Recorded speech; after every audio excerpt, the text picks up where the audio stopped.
Hello friends, welcome to the YouTube live. We are starting what you have always wanted, the last minute rapid revision, and this is for the upcoming FMG exam that is going to be held on 28th of June. Good evening everybody, and good evening Shubhi and Aditya Rana, Nitya Kumar. So I'm, the chat is moving so fast now. So I mean, sometimes I'll miss out on the names. Okay, Hina Khatun and Rakesh, Nikita, Zishana, Aditya, Shitej, Phantom. There's some. It's moving very fast. So I'll. Good evening, everybody. So good evening, good evening, good evening, everybody, and. What we are going to do for today's LRR. Let me give you, first of all, a very good opportunity is coming for your upcoming FMG preparation. Okay और सबसे पहले session में घुसते ही नित्या is asking कि कितने hours का session होगा. अब मैंने अपने माइंड में सोचा है that it has to be 2 to 3 hours. Now it will depend upon how rapid you want it to be. Okay, it is going to be comprehensive, at least इतना तो होगा, right? Chalo. So what I have planned to do is that I will have questions. So I have MCQs also, plus I have one-liners also. Okay, one-liners as well. Okay, so basically some clinical bits I will give you, right? Some one-liners that tend to get repeated often, those we will discuss, right? So yes, so maximum coverage we have to do. Yes. All right. Now, what was I saying? I was saying that we have this opportunity. Please be mindful. There is this FMGE live simulation test. Okay. Now, it's a simulation test. Okay, so it's not just another mock test. It's not a regular so-called mock test. This is going to be on the app, and this is going to be on 14th of June. Okay, 14th of June. So what this simulation test is going to do is that it is going to give you exam-like experience, in the sense that it will have the same pattern as your actual FMG examination. So they are going to be same pattern, 300 questions in total, right? 50 questions per section. In total, there are 6 sections, right?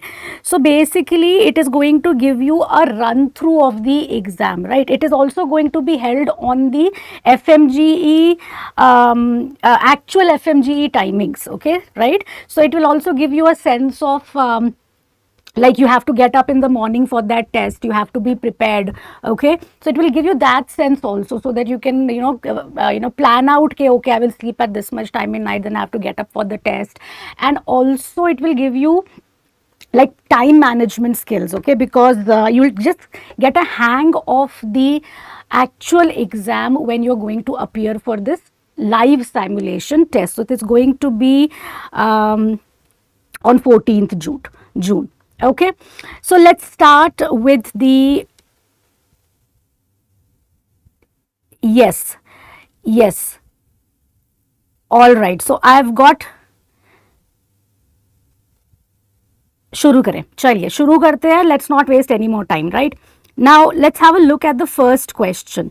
Which of the following is not required in the diagnosis of PCOS to make the diagnosis? Okay, now this could be written as PMOS. I hope you know that now it is going to be called as polyendocrine metabolic ovarian syndrome, right? It's just a name change. It is just how people talk about it, or how we are going to address it in textbooks from now on, just like that. But the diagnosis is not changing. Okay, the way we diagnose PCS will still remain the same. The name change only says that we are going to focus on the metabolic changes and or other endocrine disturbances that also happen with this disorder, right? So remember here that insulin resistance is not needed to make the diagnosis. Okay, Fine, there is underlying insulin resistance, no doubt about that, right? There is excess of androgen productions also, right? So underlying insulin resistance has a role in pathophysiology. In fact, because of underlying insulin resistance, there are these metabolic consequences, you know, these metabolic consequences, like there is long-term health risks, long-term health risks. Okay, keep that in mind as well. Long term health risks are there, like for example increased risk of diabetes mellitus.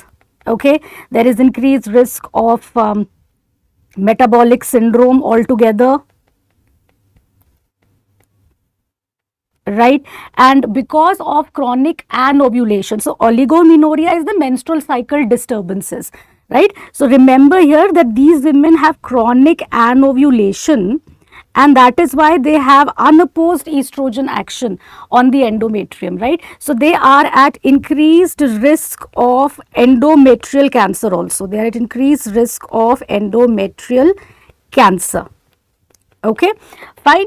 And rest all hirsutism is excess androgen exposure, right? Excess androgen exposure, that is resulting in hirsutism, right? And ovarium volume more than 10 ml. So bulky ovaries are also there, that is also included in the diagnostic criteria. The polycystic morphology we say, please remember there are no cysts in the ovaries. There are no cysts in the ovaries. So remember this image, this can be an image based question. This is an often repeated image. This is an often repeated image. Please remember that these are the follicles. These are the follicles that are counted. Number of follicles becomes important, right? So more than or equal to 20 follicles. Okay, keep that in mind. And or the ovarian volume is more than 10 ml. And also remember that they sometimes call it as a sign also. Whether they are arranged like a necklace or like a string of pearls, that doesn't matter. It is the number of follicles which is important. Okay, keep that in mind. Now diagnostic criteria, you know, is Rotterdam's criteria. Okay, Rotterdam's criteria, right? And also remember LH-FSH ratio more than 2:1. Don't get confused. LH-FSH ratio is not again a part of the diagnostic criteria. It is not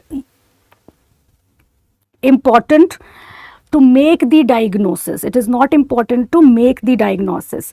Sex hormone binding globulins are, what happens to the sex hormone binding globulin levels? Yes, yes, they are decreased. Very good. And what happens to the serum AMH levels?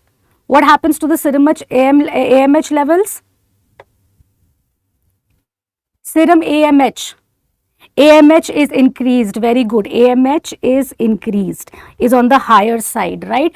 And first line treatment strategy is lifestyle modification, and weight reduction is also encouraged. All right. Now, women not wanting to conceive, what is the treatment of choice? Women not wanting to conceive, oral contraceptive pills. If drug has to be given, then oral contraceptive pills has to be given. Okay, and first line drug for hirsutism is also going to be oral contraceptive pills, and drug of choice for ovulation induction is going to be letrozole in these women. Letrozole more than clomiphene citrate. Both are first line drugs, but letrozole is the drug of choice if you have to pick one. And the role of metformin is as an insulin sensitizer. Role of metformin is as an insulin sensitizer. This image is also important. Again, image based identification is important. Keep that in mind. And as you can see in these ovaries, this is the laparoscopic image where ovaries are just bulky in size. There is no actual cyst in the ovaries, that you must need to remember. All right. Now, let's have a look at the next question. Let's have a look at the next question. A woman is seen with complaint of foul smelling vaginal discharge, no itching, cervix is healthy, there's a thin milky white discharge, wet smear shows clue cells. Which of the following drugs cannot be used in the management? Cannot be used. Cannot be used, guys. Those who are picking up A as the answer, many times you miss the answer. Why? Because you are not reading the question correctly. Okay, they are asking cannot be used. All right, so metronidazole group of drugs, they can be used, right? And another alternative is clindamycin. So metronidazole is the drug of choice. Yes, we are talking about the diagnosis. What is the diagnosis? What is the diagnosis? Yes, you are right. Correct answer is option number C. Erythromycin cannot be used. What is the diagnosis? Very good. Bacterial vaginosis is the diagnosis. Bacterial vaginosis is the diagnosis. The criteria that is used to make the diagnosis, it's a clinical criteria, and that is called as, what criteria is it there? What is the clinical criteria to make the diagnosis, where we see the character of the discharge? Right, so foul smelling vaginal discharge which is milky white, right, and itching is typically absent in that. So one thing we see is the character of the discharge, another thing we see is the presence of clue cells. What else do we see? We can see the vaginal pH. Third thing we see is the pH which is alkaline. And the fourth thing that we can see is the, what is the fourth thing that we can see? The whiff test. The whiff test, also called as the amine test, is positive, right? So this clinical criteria, very good, is the Amsel's criteria. Amsel's criteria, very good, right? And also remember, once a person pointed out that there is lack of lactobacilli. Yes, so this is not actually an infection per se, but this is simply what? Alteration of the microflora. So the good lactobacilli are decreased, and there are other gram-negative rods which are increased, right? Now have a look at this. This chart will help you answer many questions which definitely get asked in your exam, right? Just have a look.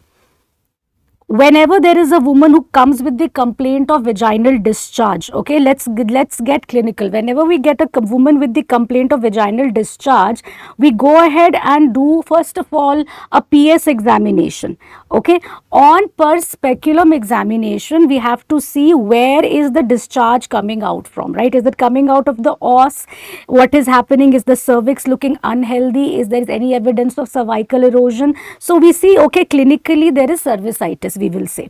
Also remember, while doing the per speculum examination, please, listen to me, while doing the per speculum examination, if there is a discharge and you have to take the sample of the discharge, take it then and there. Complete the per speculum examination. If any sampling of discharge needs to be done, supposing an endocervical swab has to be taken, supposing a wet smear has to be made, you take it then and there.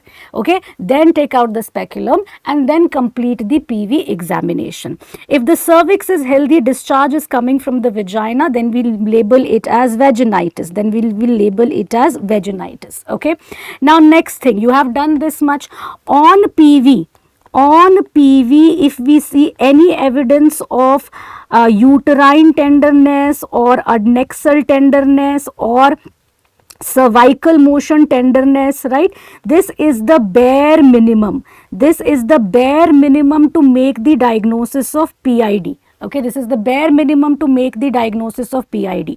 Okay, keep that in mind, right? Now when you have a curdy white discharge, if they mention intense itching and acidic pH, all right, fungal pseudohyphecine, they can mention this is candida. This is candidiasis, okay? And greenish frothy discharge, foul smelling, dysuria is there, strawberry cervix they may mention, they may give you a flagellated microorganism, motile flagellated microorganism with tennis racket appearance. So they can mix, you know, micro and gynae also, right? Then the diagnosis is, this is the strawberry cervix. This is the strawberry cervix, red dots on the cervix. Okay, so very inflamed cervix, very inflamed looking vagina, red dots. Okay, so this is trichomoniasis. Yes, so all of you are attempting it correctly. This is a very quick revision, and this we have already discussed. This is bacterial vaginosis. Okay, now have a look at this. This is clinically cervicitis. Okay, cervix look unhealthy. They may describe that the cervix bleeds on touch. They say that a discharge is coming out of the os. Right now, gram stain of the endocervical smear. This information may be given to you. What did I tell you? That take the sample whenever possible, take the sample. Okay. So, gram stain of the endocervical smear, if it is showing WBCs and no organism is seen, you can presume that the diagnosis is chlamydia. And if the WBCs are there and gram negative intracellular diplococci there, you can presume that the most likely diagnosis is gonorrhea. Now, important thing to remember is, why am I particularly mentioning gram stain? The reason I am particularly mentioning gram stain is that they may frame the question with the clinical context of, saying that, okay, you are seeing a woman in a peripheral healthcare center. So, you do not have access to many advanced testing, okay, or expensive testing any which ways, all right. But gram stain is something that would be available in a should be available in a peripheral healthcare center also, or in a community healthcare center also, or in low resource settings also, right. Now, for chlamydia and gonorrhea, the investigation of choice is actually nucleic acid amplification test. For both of these organisms, the investigation of choice is nucleic acid amplification tests, but then again, they are not always available in all the settings, okay. And these are the drugs that can be given for chlamydia. Doxycycline is the first choice drug, right, and azithromycin 1 gram single dose is also an alternative.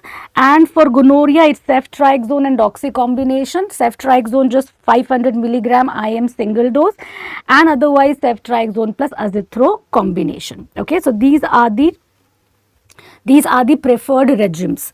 Now, also make a note here.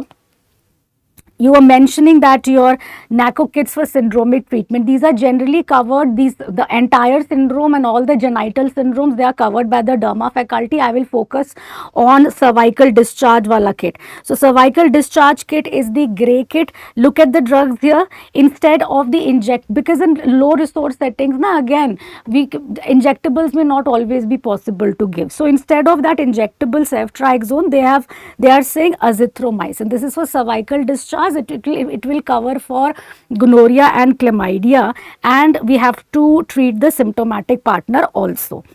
And for vaginal discharge is the kit 2, which is the green colored kit. It has secnidazole 1 gram BD dose. So, it is a total of 2 gram secnidazole and fluconazole 150 milligram.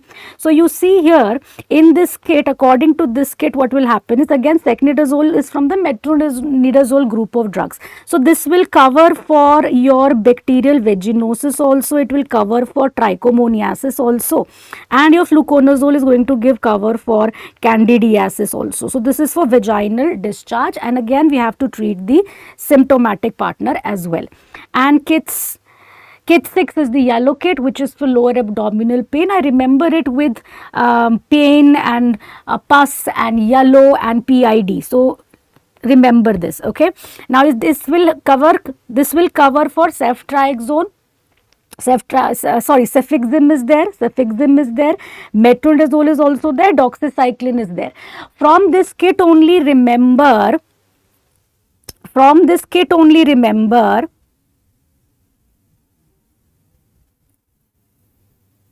these are what the kits contain, okay. And dosing I have already told you, cefixime dosing. These are the kits for the question purpose. How you will give the kit? You have to give the dose, complete dose. Yes, 800. Yeah. That is correct. So, you will use the kit accordingly. Now, one more thing I want you to remember from here itself. For PID, make a note that you have to treat the partner with kit 1. When treating the woman with PID, then you treat the partner with kit 1. Okay, remember this extra bit also. This is very, very important according to the NACO guidelines. Okay, now moving on. Answer this question again. This is an often repeated question. All right, this is an often repeated question. Yes, you don't even need to read the question. The moment you see that this is a this is a 15-year-old girl, she has not yet attained menarche. What is the most likely diagnosis? This is imperforate hymen. This is imperforate hymen. Okay. See, I want you to remember that it can present, they may frame a question regarding primary amenorrhea, and when they have to frame a question around imperforate hymen, they may mention different things, like it can present with acute urinary retention also, because there is blood collected in the vagina, right? There's this blood collected behind the vagina here, and that could be pressing on the urethra in front. There is a suprapubic bulge, there is a lump abdomen, so it can present as a lump abdomen also because of all that collection of blood. All right. Now, on further questioning, the mother says that the girl has not yet attained menarche. So, that is also your clue here, primary amenorrhea. So, at 15 years of age, if she has not attained primary amenorrhea, she has not attained menarche, we will call it as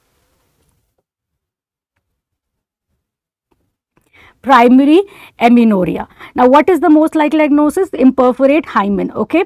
Now, also please remember here, yes, you're right. The treatment is cruciate incision. Cruciate incision over the hymen. Give a cruciate incision over the hymen. Okay. And let it drain. And let it drain on its own. All right, fine. So, fibroid uterus does not present with amenorrhea. In Mullerian agenesis, uterus is absent, and your transverse vaginal septum, the local examination is usually going to be normal, right? So, let's go through this flow chart quickly. Absence of menses by 13 years of age in the absence of secondary sexual characteristics, and by 15 years of age in the presence of secondary sexual characteristics. Okay, the moment you see breast development present, yes, Aditya, always let it drain on its own. Okay, there is no suction evacuation, there is no suctioning it out, it will drain on its own. No matter it has filled inside the vagina or uterus or where all it has gotten collected, let it drain on its own. Okay, fine. Now, the moment you see breast development present, meaning there is no estrogen deficiency, that means the HPO axis must be normal. Okay, if they are mentioning breast development present, that is what it means.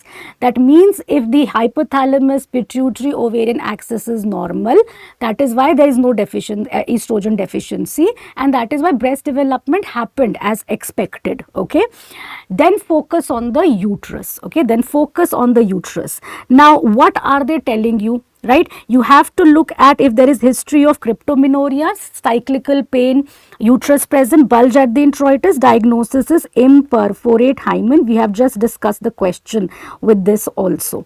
If they mention that the uterus is absent, okay, now uterus absent they may write, or if they say blind vaginal pouch. Blind vaginal pouch means that during clinical examination, for a girl with primary amenorrhea, I would not want to do a PV examination. So, generally, if the patient and the parent allows, we go for a gentle per rectal examination. So, the clue that they could mention in the exam is, on per rectal examination, the cervix is not felt. If the cervix is not felt, meaning that inside it's a blind vaginal pouch, that is what it means. They may say that ultrasound pelvis was done, and on ultrasound pelvis they may mention that the uterus is absent. Okay, so in this situation, when the breast development is present, focus on the uterus. Focus on finding out if there is a uterus or no. Right, so that is the priority, right? So ultrasound pelvis becomes the investigation for that. All right, now for Mullerian agenesis versus complete androgen insensitivity syndrome, what are the other clues you will look into the question? The gonads could be mentioned, okay. So in androgen insensitivity, the gonads are testes, and in Mullerian agenesis, gonads are ovaries, all right. Another clue is serum testosterone. So they will mention serum testosterone in the normal female range or serum testosterone elevated in the male range. Okay, so serum testosterone levels are elevated in the male range in cases of complete androgen insensitivity syndrome, or they may mention the karyotype. So mainly these are the clues that are usually mentioned in the question, keywords, right? So that is why in the chart we are having keywords only. Okay, and yes, other thing, yes, pubic and axillary hair, very good, very good. So in Mullerian agenesis, pubic hair are going to be present, whereas in androgen insensitivity syndrome, pubic hair are absent or they are very scanty. They are absent, or where they will be mentioning very scanty pubic hair, something like that they will mention. Okay, so keep these clues in mind. All right, now moving on, what if there is delayed puberty and there is absent breast development? The moment you see absent breast development, you think about pituitary, hypothalamus and ovaries. You quickly focus on the ovaries, okay, right? Quickly focus on the ovaries. Yes, Kshitij, in AIS there can be a lump felt in the inguinal area also. So these are undescended testes, right? These gonads are undescended testes, and in androgen insensitivity syndrome they may be palpable in the groin region, in the inguinal canal region, right? Or they may be palpable underneath the labia also, or they may be intra-abdominal gonads also. There may be intra-abdominal gonads also, right? Now, Zishan, you are asking, there was a question that uterus is absent and which organ not affected? Answer was ovary. Explain that concept. You'll have to give me the question because I'm not able to understand what exactly your question. Which organ is not affected, meaning in which syndrome? Were they mentioning a syndrome? Please, this thing, right? Now, ELISA, ultrasound pelvis in all cases. Ultrasound pelvis, yes, then only you will comment, no, that in the evaluation, we have to go for an ultrasound to know if the uterus is present or not. वो तो confirm करने के लिए we will have to do, right? We will have to do. We are going through the flowchart in a manner that you have to look for keywords in the examinations. Okay, we are focusing target is solving the MCQ right now. Okay, target is solving the MCQ right now, right? And it is not going to be the user, it is not going to be the same LRR, because obviously we are going to have some new questions here and there. But if primary amenorrhea topic is asked every time, the topic will be understood in the same manner only, no, right? So absent breast development, delayed puberty and absent breast development. They could in this situation ask you what is the next investigation. So the next investigation is an entire hormonal profile, a full hormonal profile. Okay. Now in the hormonal profile also, if they ask you to pick one hormone, you pick FSH as the answer. If you have to pick one answer, right? All right, so I'll take up the question of Sayeda, fertility preserved in Mullerian agenesis. You tell me Sayeda, who's answering Sayeda's question?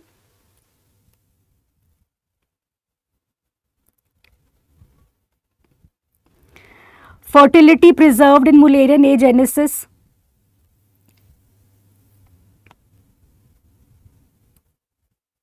Option for pregnancy. What is the option for pregnancy? If at all she wants to get pregnant in the future, what option can be there? Yes, she has ovaries, no? And these are normal ovaries. Her karyotype is also okay. Of course, we can't give her a uterus, but we can go take her eggs and do IVF with surrogacy, right? So IVF with surrogacy can be done. Not donor egg, na? Not donor egg, bache. She has ovaries of her own, no? So why donor egg? Why donor egg? IVF with surrogacy could be a potential option for them, and both these patients of Mullerian agenesis as well as complete androgen insensitivity syndrome, these women may need a vaginoplasty surgery as and when they become sexually active. As and when they become sexually active, they will need a vaginoplasty depending on the length of the blind vaginal pouch that is there. Okay.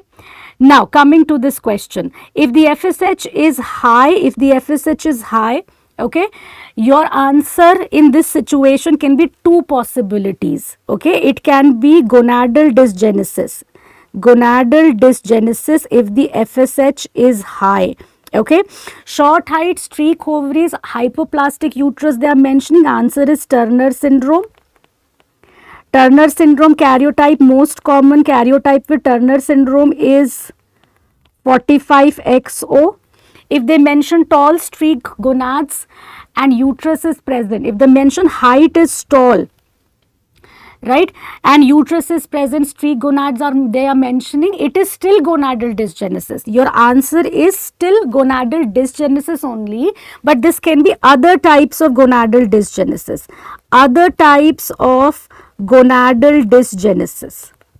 Right. Now, to know which type of gonadal dysgenesis, we will have to confirm with the karyotype.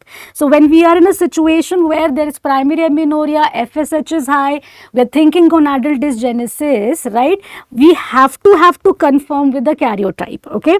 So, it can be 46XX gonadal dysgenesis also.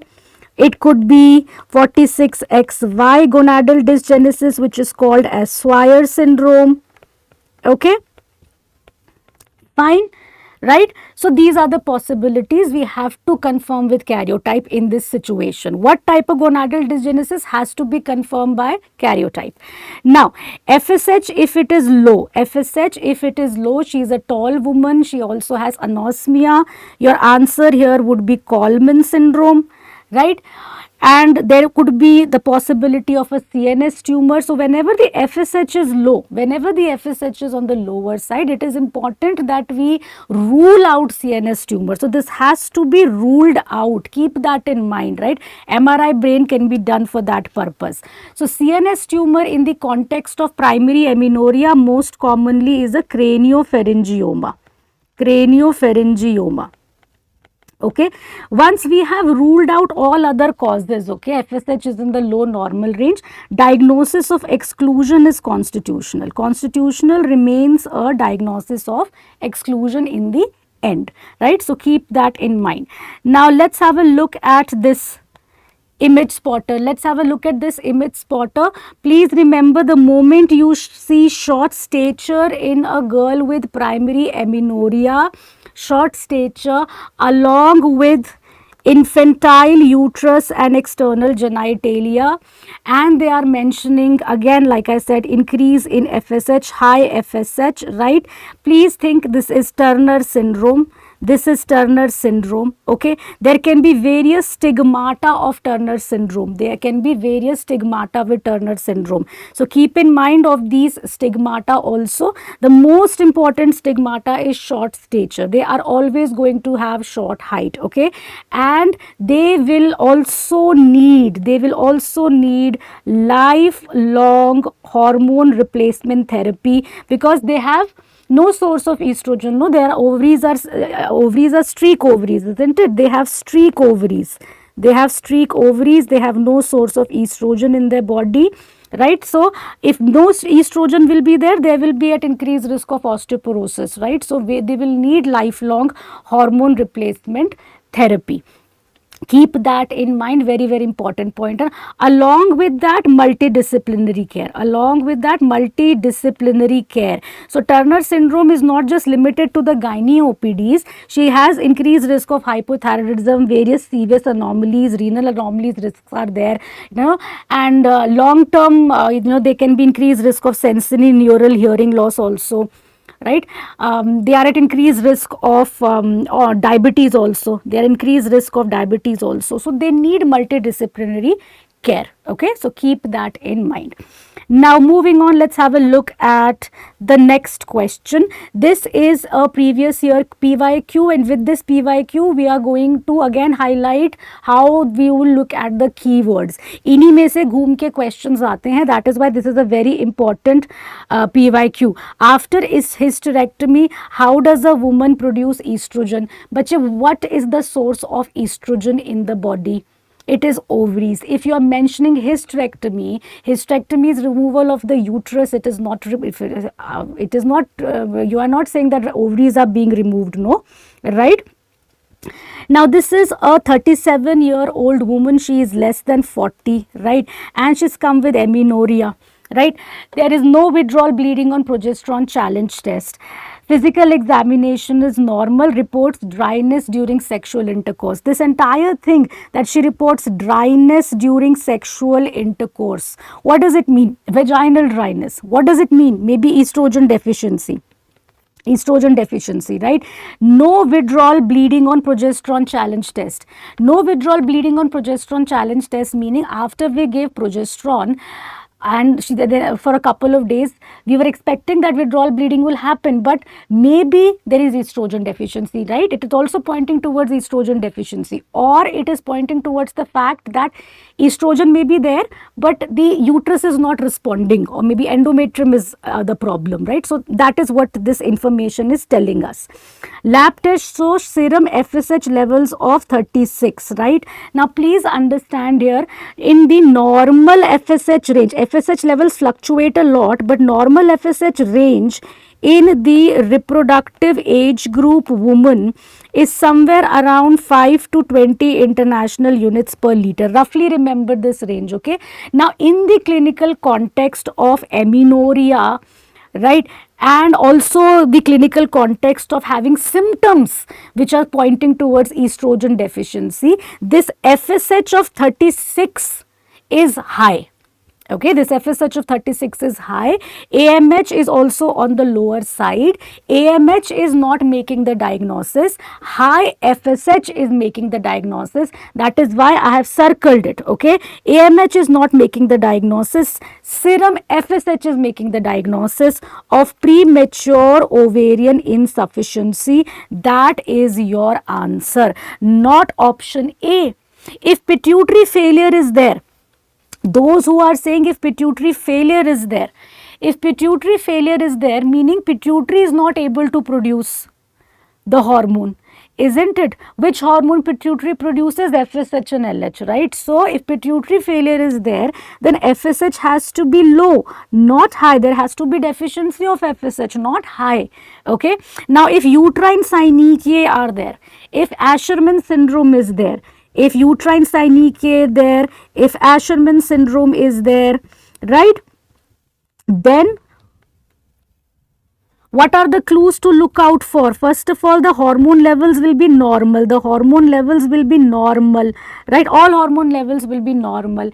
And also if Asherman syndrome is there, then they may give you a clue like history of abortion is there, right? History of DNC is there. So keep that in mind also, right? So those clues will be there. And PCOS will not present with this kind of a profile, and we've discussed how PCOS diagnosis is made. And in PCOS also your FSH levels are not going to be this high, you know, right? So keep that in mind. Now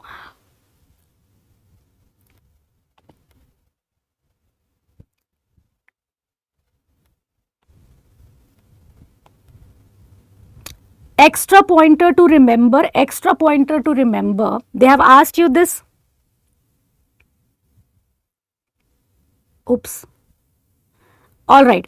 So what questions are we getting? If withdrawal bleeding was present, if withdrawal bleeding is present, okay, then this context will not be set first of all right. That means if withdrawal bleeding is present, it is anovulatory cycles generally, right? So we think about anovulation or anovulatory cycles as the cause if withdrawal bleeding is present, right? And then we are looking at, there are many causes which can cause anovulatory pattern of bleeding, PCOS being one of them. Other causes can be stress also, or simply obesity can itself cause anovulatory pattern of bleeding. Common hormonal disturbances like hypothyroidism and hyperprolactinemia, they can also cause anovulatory pattern of bleeding. So you have to look into those aspects as well. Okay. Now, moving on. Extra pointers, please remember. They have recently asked this question, premature ovarian insufficiency. Most common cause of premature ovarian insufficiency. What is the most common cause of premature ovarian insufficiency? Most common cause. Like in this woman also, what is the most common cause? What is the most likely explanation? Most of the times it is actually idiopathic. Okay, most of the times it is actually idiopathic, but if you look at a cause, then the cause is autoimmunity. Okay, autoimmune destruction of the ovaries. Okay, that becomes, if you have to look at a cause, pathology, then autoimmune, but otherwise most of the times no explanation is there. Okay, so keep this in mind. And there are other causes also which can be there, like for example, fragile X premutations.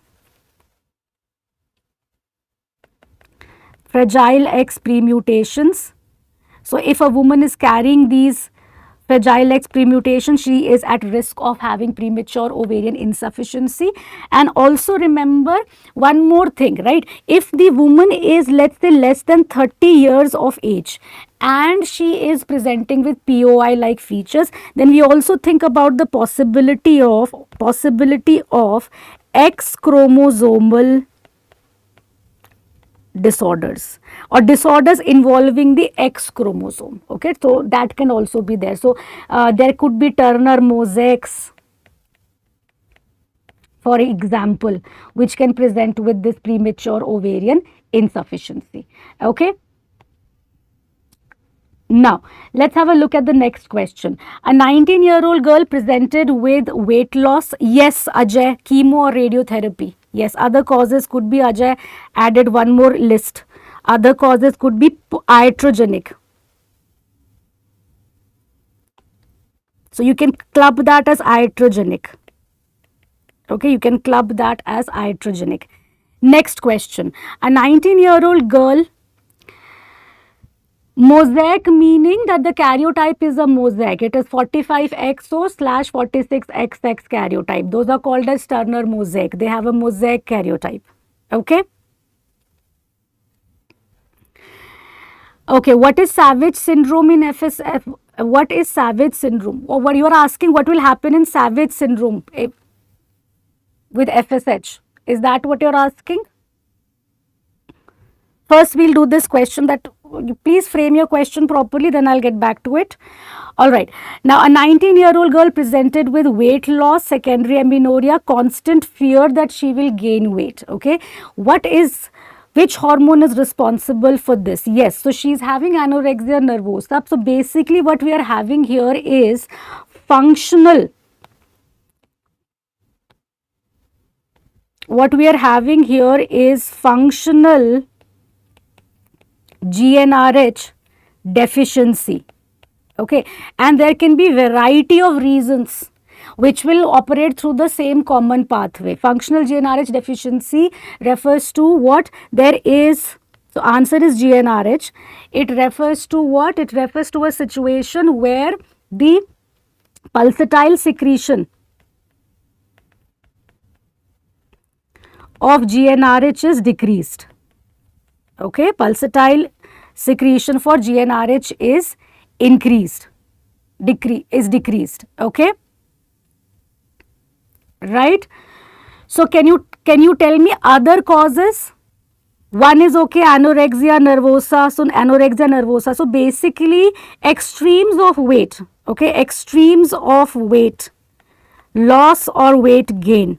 Remember this, and that ways you can remember your increased cortisol also.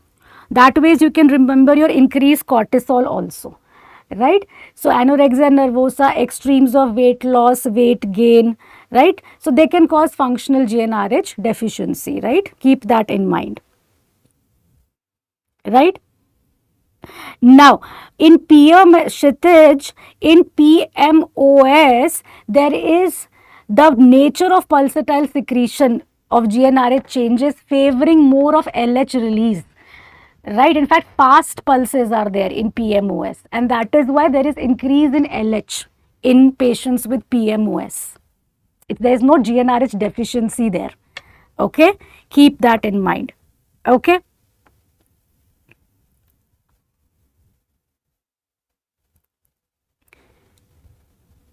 Bashid, are you, please don't see comment box. I mean, should I not see comment box, or should I see comment box, or I'm not seeing comment box, right? Now, why hormone is linked with weight? Why hormone is linked with weight? Frame the question correctly. Why hormone is linked with weight? Extremes of weight loss and weight gain is causing dysfunctional GnRH deficiency. Okay, they have a role in the maintaining appropriate weight is needed. Okay, we will not go into the pathology of that now in a rapid revision session. Next important hormone questions, please remember. Hormone responsible for ovulation, resumption of meiosis 1, resumption of meiosis 1. Okay, remember this, meiosis 1, which happens during the timing of ovulation, is LH. Okay, resumption of meiosis 1 happens during the timing of ovulation. Remember that it is a hormone dependent resumption of meiosis, and the hormone that is responsible is LH hormone. Okay, fine. And both LH and FSH are needed for complete folliculogenesis. Now, which is the hormone preparing the endometrium for implantation? When implantation is happening, at the same time, what is happening? Decidualization of the endometrium. Decidualization of the endometrium is happening, isn't it? And that is why the endometrium is ready for implantation. Okay, so what is the, whether they ask you hormone preparing endometrium for implantation, hormone responsible for decidualization of endometrium, right, hormone responsible for the secretory changes in the endometrium, answer is the same, it is progesterone. Answer is the same, it is progesterone for this question. Okay, also remember that it is the blastocyst that implants, right, and timing of implantation is day 6 to day 10 of fertilization. Timing is day 6 to day 10 of fertilization. Okay, now which hormone is responsible for initiating the LH surge? It is the estradiol peak which is responsible for initiating the LH surge. Alright, so remember it is estradiol peak, then there is LH surge, and then there is LH peak, and then there is final event, that is ovulation. So remember, LH surge approximately occurs 36 hours prior to ovulation. Okay, now what is the hormone responsible for supporting the corpus luteum when there is no pregnancy, and what is the hormone supporting corpus luteum in pregnancy? Okay, so remember here, this is LH and this is HCG. Remember that there is structural similarity between LH, FSH, HCG. These are glycopeptide hormones, alpha beta subunit. Remember that, right? So LH is structurally most similar to HCG hormone, keep that in mind also. And lifespan of corpus luteum in the non-pregnant state is 10 to 12 days, and lifespan of corpus luteum in pregnant state is 10 weeks. So you can remember 10 days, 10 to 12 is the range, and then 10 weeks and days. Okay, Vedanta, it is not 14 days. Lifespan of corpus luteum, best answer 10 to 12 days. After that corpus luteum dies, and after that, yes, conventionally we expect that 14 days is going to be the luteal phase. Okay, now next question. Next important pointer, which is the hormone responsible for milk synthesis, and milk ejection, for milk synthesis and milk ejection. Yes, milk synthesis is prolactin is the main hormone, and milk ejection is oxytocin. Milk ejection is oxytocin. Okay, please remember. Also, please remember oxytocin is the hormone which is responsible for uterine contractions also. Also remember that oxytocin is the hormone that is also responsible for after pains during puerperium. After pains during puerperium. Okay, it is the same hormone. All right, so after pains during puerperium, in the puerperium, when the woman is breastfeeding, what happens is that for a couple of days, this generally happen for a couple of days, generally get milder by 3 days after delivery. Woman complains of this crampy sort of a pain, and that is happening because of uterine contraction. So when she is breastfeeding, they typically worsen, because it's the milk ejection hormone also, no? So that same hormone which is responsible for milk ejection, that same hormone is responsible for after pains also. Okay. No, Dr. Zishan, what you're mentioning is absolutely incorrect for bleeding stoppage postpartum. Acha, sorry, for bleeding stoppage postpartum oxytocin. Yes. I read that incorrectly. There is basically contractions are important. No, so contractions are important to stop the bleeding postpartum also. Right now, moving on, hormone responsible for lactational amenorrhea. Hormone responsible for lactational amenorrhea is prolactin. So remember here that prolactin, they have asked this question, okay, prolactin causes inhibition of GnRH secretion. Okay, prolactin inhibits GnRH secretion. All right, so keep that in mind. Now, if they ask you what is the contraception of choice in lactating women, what is the answer? Contraception of choice in lactating women, what is your answer? See, if they mention within 48 hours postpartum, please answer copper T as the answer. All right. ये PO pill this is a very old 10 साल पुराना सवाल है वो PO pills वाला, ठीक है. And within 48 hours postpartum it is copper T, okay, and even after 6 weeks postpartum, your best choice answer is going to be copper T only. Apart from copper T, the other method which the government of India is promoting is injectable DMPA. Okay, now injectable DMPA we cannot give within 48 hours postpartum. Injectable DMPA if we want to give, then we will give after 6 weeks postpartum only. Okay, injectable DMPA if we have to give, we will give after 6 weeks postpartum only. Okay, keep that in mind. All right, okay, fine. PO pill, why not? Because progesterone only pill she will have to buy from her own pocket, okay, and progesterone only pills are not available in the government of India supply. So when they are going to ask you a question like that with a time frame given, then you pick like I have told you, okay. Within 48 hours postpartum, copper T, okay, and within 48 hours postpartum we cannot go for injectable DMPA at all. Within 48 hours postpartum, PO pills can be started. Supposing there is a contraindication for copper T, then we can start with progesterone only pills. Progesterone only pills can be started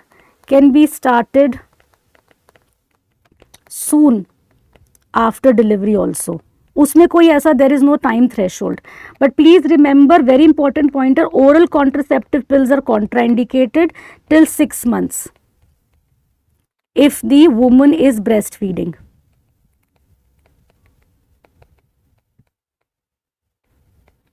Okay.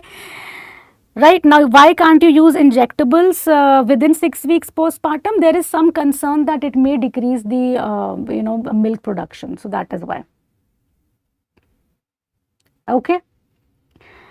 Now, let's have a look at the next question. Okay, let's have a look at the next question. All right. 45-year-old multiparous woman, complaint of dysmenorrhea, menorrhagia and chronic pelvic pain, undergoes hysterectomy. From the cut specimen given below, identify the condition.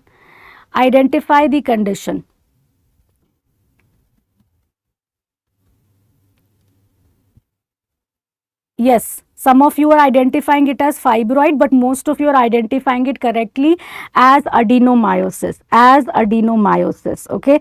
Nobody is identifying it as endometriosis, and this is not endometrial cancer also, because what we are seeing here is this thickened myometrium. What we are seeing here, there is uniformly thickened myometrium, okay. This is a cut specimen, myometrium is thickened, and it is uniformly enlarged uterus. It is uniformly enlarged uterus. So let's have a look at these images. Let's have a look at these images. See, your clinical profile could be dysmenorrhea is very, very severe in these patients. Menorrhagia is there, heavy menstrual bleeding is there.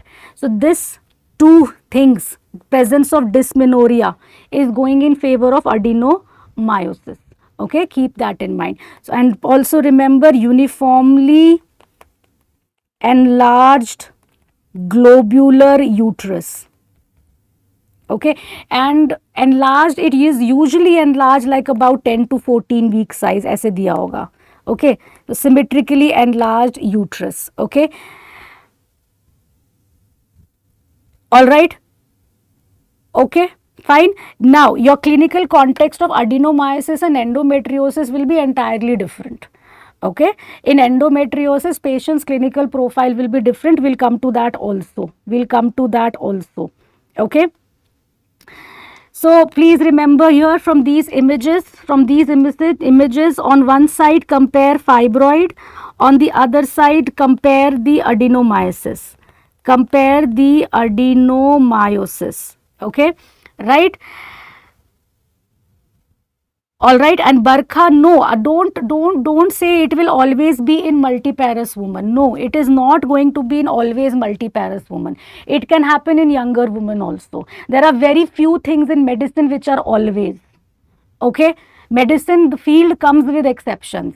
All right, there is hardly anything that is going to be always. All right, so yes, it is more often seen in multiparous women. And most of the time, the question they will ask you is going to be multiparous woman, okay, because that is the most often clinical presentation.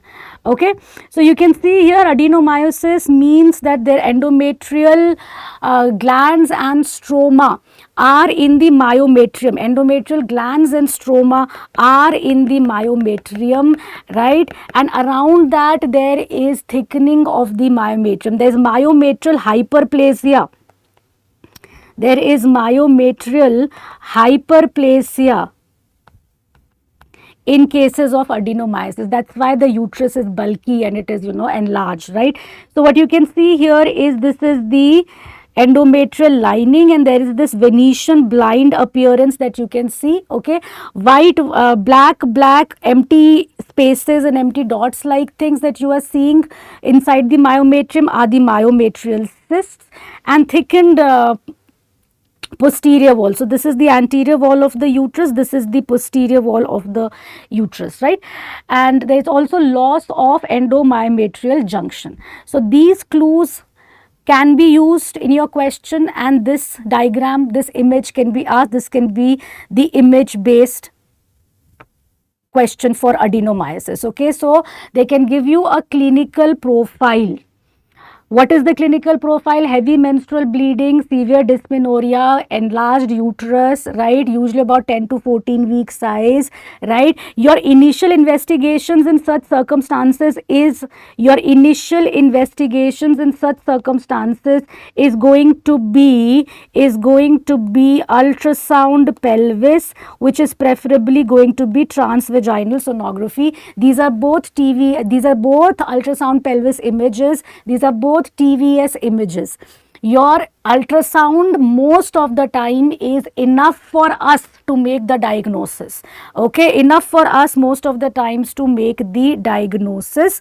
And like you said, what is the treatment for adenomyosis? Like you saw in the previous question, it was a hysterectomy specimen. Most of the times the decision to take a hysterectomy is easy because the woman is older and she has already completed her family. Okay, there are times when adenomyosis happens in younger women who have not completed their family, then we have to use progesterone therapy in those women. Okay. Now this is fibroid, see image based identifications. Now what you are seeing here is a tumor, right? So remember here that fibroid is what we call as leiomyoma, isn't it? Fibroid is what we call as leiomyoma, right? It is a smooth muscle tumor, isn't it? It's a smooth muscle tumor. It is benign, remember, and on cut section there is this typical whorled appearance,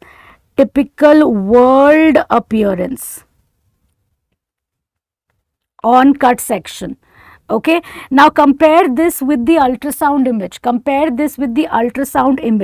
see, this is the endometrial lining and this is the fibroid inside the myometrium that can be very clearly seen on ultrasound also, right? So this will be described as heterogeneous hypoechoic mass, mass. Okay, so this can be, again, they can give you a question with the profile of the patient who's having heavy menstrual bleeding, scan was done, this is the image, or a woman who's older and she had a hysterectomy and this is the cut section. Image based spotters, these are important. Okay, fine. All right, now laparoscopy is not the gold standard. For what laparoscopy is the gold standard? How? Please do not try to remember investigations like that, especially when you have a clinical situation and a clinical question based. You have to stop thinking about mugging up questions like that or mugging up investigations like that. Let me just tell to my students, which I teach to all my students, is investigation of choices are circumstantial. Okay, what investigation will be the investigation of choice will be dependent on the clinical profile of the patient. That is going to be most of the situations. All right, apart until unless there is some situations where a particular single investigation is applicable to all patients.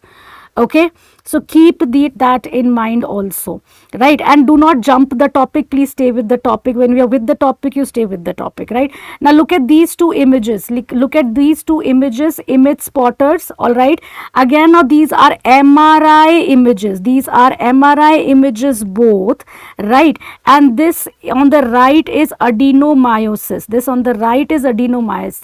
what we are seeing on this image is this area, right? This is the junctional zone thickening. We are seeing junctional zone thickening, okay, is increased, right? Junctional zone is nothing but the inner myometrium. All right, so that junctional zone increased thickness, that is going in favor of adenomyosis. And in this image what we are seeing is entirely different. This is just for comparison. This is one fibroid, another, multiple fibroids are there and the uterus is so enlarged. Now what I also want you to keep in mind is that again MRI will be done if there is an indication. Okay, MRIs are always going to be indicated, they are not blanket investigation of choices, please remember this. Okay, so there are times when adenomyosis diagnosis is not possible on ultrasound. We are thinking clinically that it looks like adenomyosis, and then yes, MRI can be used. Sometimes ultrasound can be inconclusive, what we say. Okay, and similarly this is a case of multiple fibroids, and again for diagnosis of fibroids we don't need MRI all the time, right? But yes, in this patient we have done, because this patient was much younger, she wanted to preserve the uterus, she wanted future childbearing, so we had to remove multiple fibroids, right? So come to think of it, the context is maybe surgical planning is needed. Okay, so when diagnosis is inconclusive, where surgical planning in fibroid cases is needed, we want to know the exact number, size, exact locations of fibroid. Whenever we need extra information, we can go for MRI also.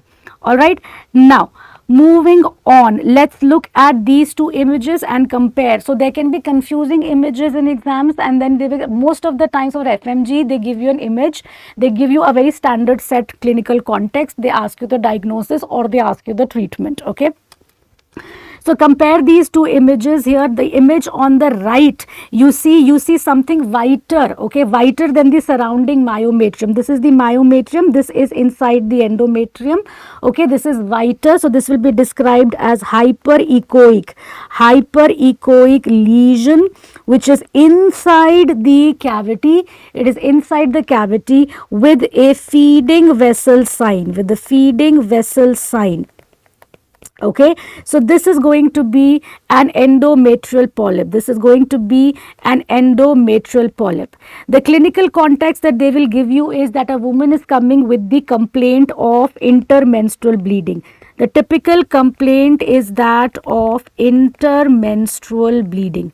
Intermenstrual bleeding. They can present with heavy menstrual bleeding also, alright. They can be associated with infertility also, but endometrial polyps are usually not the whole and sole and only explanation of infertility, right. So typical context that is asked of you is a woman presenting with maybe some abnormal pattern of bleeding. They may mention heavy menstrual bleeding or they may mention intermenstrual bleeding. Typical complaint is that of intermenstrual bleeding.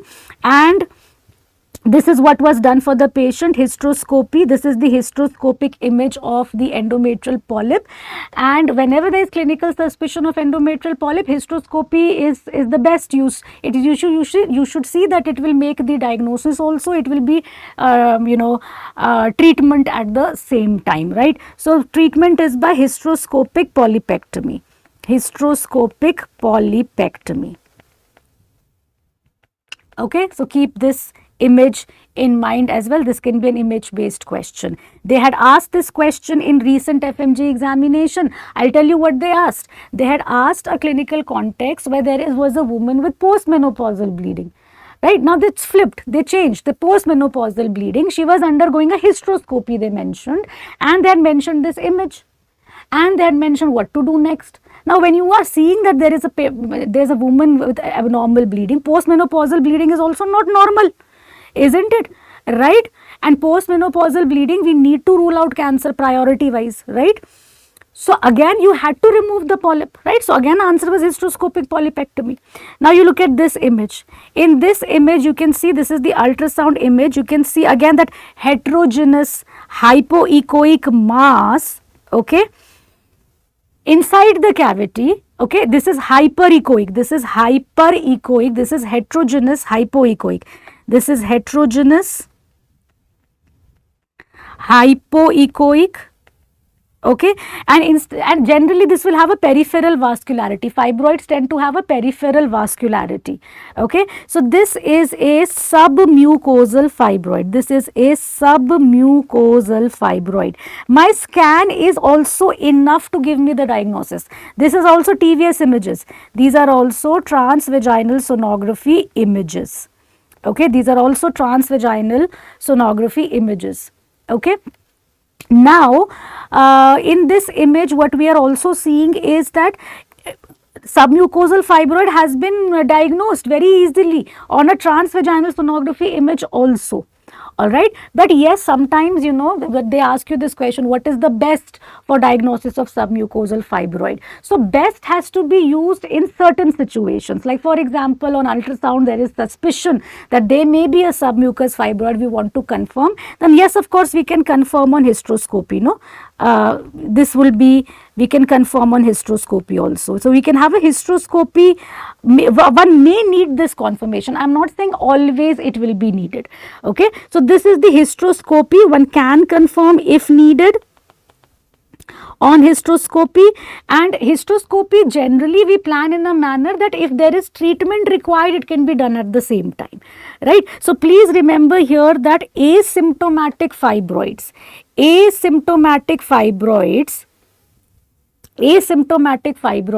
need no particular treatment, okay. But when you have submucosal fibroids which are contributing to infertility or heavy menstrual bleeding, and this question they will ask you if they have to ask you about surgery, because this is the clear-cut case. This is the clear-cut case where surgery is the preferred treatment. So surgical treatment is preferred,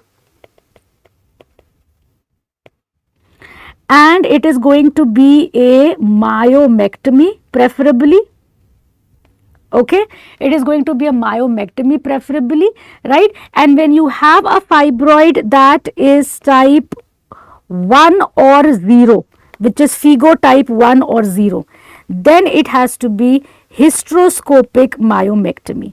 Hysteroscopic myomectomy, remember this as well. Okay, now Kavita, if no treatment is needed, तो वो अपने आप degenerate नहीं होते हैं, they are very slow growing. Okay, so they're very slow growing, they may stay like that. Okay, they may never cause symptoms to the woman, they generally will not disintegrate on their own if a woman has the tendency of having fibroids. The idea is that anyways after menopause they are going to shrink. So why subject the woman to a major surgery or a major treatment when the patient is not actually having any symptoms? Okay, fibroids need estrogen and progesterone to grow and keep growing. All right, right? And if asymptomatic, then no, medical management में भी क्या करोगे? This is just conservative expectant management. किस चीज का medical management करोगे? Which symptom will you manage medically when she is having asymptomatic fibroid? If she had a heavy menstrual bleeding, okay, drugs to decrease the bleeding could have been given, right?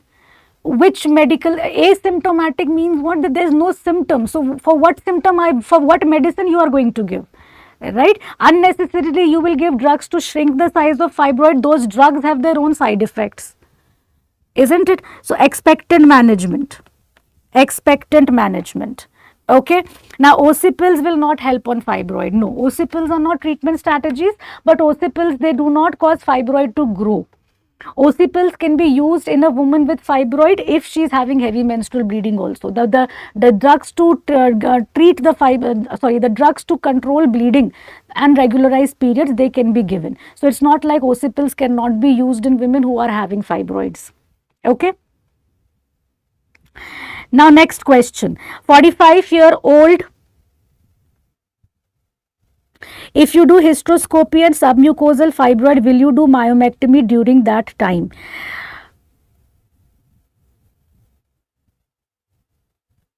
If I do hysteroscopy, I will do the hysteroscopy for a reason. Please बच्चे start understanding there is no information, there is no answer without context. Okay, so you have to set the context. In which context I am doing a hysterectomy for the patient?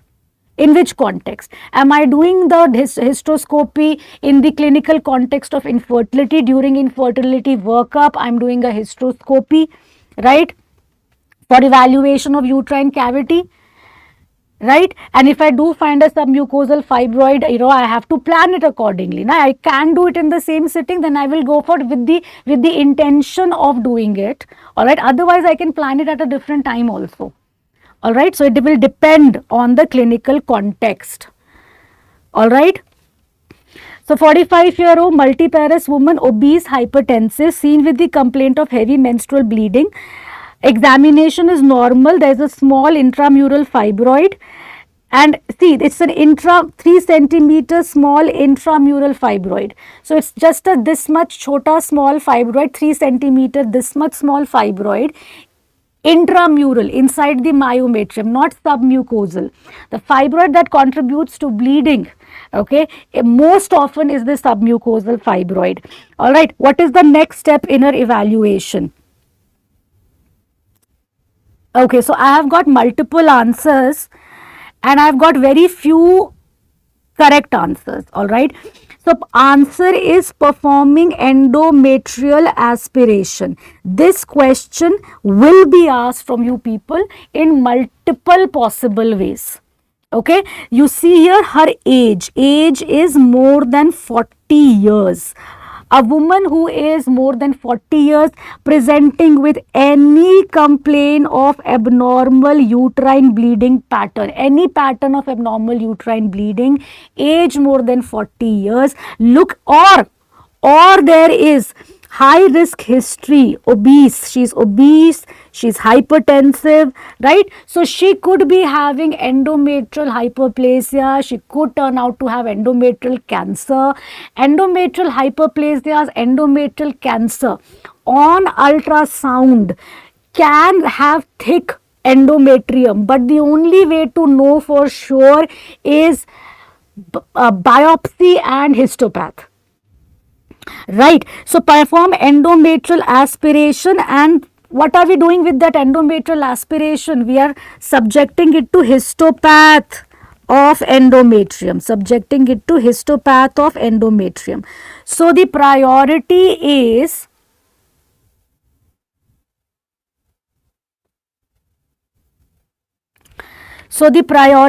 performing endometrial aspiration. Okay, hysteroscopy is unnecessarily invasive. We can go for endometrial aspiration as the initial step. So performing hysteroscopy is not the answer. Now proceeding with hysterectomy. If we directly go ahead with hysterectomy, then we can miss the diagnosis of cancer. Don't think that during hysterectomy we will make the diagnosis of cancer, because if cancer is diagnosed, then the type of surgery that will be done should also change. Then cancer surgery, staging, laparotomy, surgical staging will be done. So proceeding with hysterectomy straight away is also not the answer, and maybe this small intramural fibroid may not be contributing to her symptoms. So why proceed with myomectomy, right? All right. Now in this question, she's more than 40, obese, hypertensive. That's why your answer is A. ET stands for endometrial thickness. Okay, ET stands for endometrial thickness, right? So look at this. This is the Pipel's cannula. Okay, this is a Pipel's cannula. All right, it has one opening and it has these markings also, right? This is the Pipel's cannula. This is used for endometrial aspiration. Endometrial aspiration. Look at this, endometrial aspiration. Okay, so this is a simple way to perform endometrial aspiration. This is a simple way to perform endometrial aspiration in the OPD. It is an OPD based procedure. It is an OPD based procedure. It is an OPD based procedure. Alright. Now the initial investigation of choice for AUB is always going to be a transvaginal sonography. Initially we will start with transvaginal sonography only. But what will be the indication for doing endometrial sampling? Before trying any treatment, indication for endometrial sampling is age more than 40. That alone is an indication. Or the ET is more than or equal to 12 mm. Okay, this is another indication. Or we can do earlier also if there is any risk factor, any risk factors for endometrial cancer. Okay. Also remember, most common cause of postmenopausal bleeding. Most common cause of postmenopausal bleeding in Indian women is cervical cancer. Okay, cervical cancer. And investigation of choice, if they are asking you for postmenopausal bleeding, then the answer is endometrial sampling.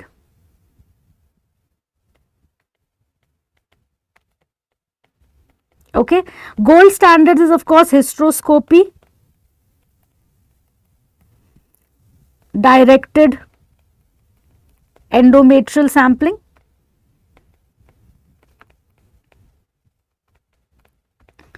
But investigation of choice is endometrial sampling in a woman with post-menopausal bleeding. Okay.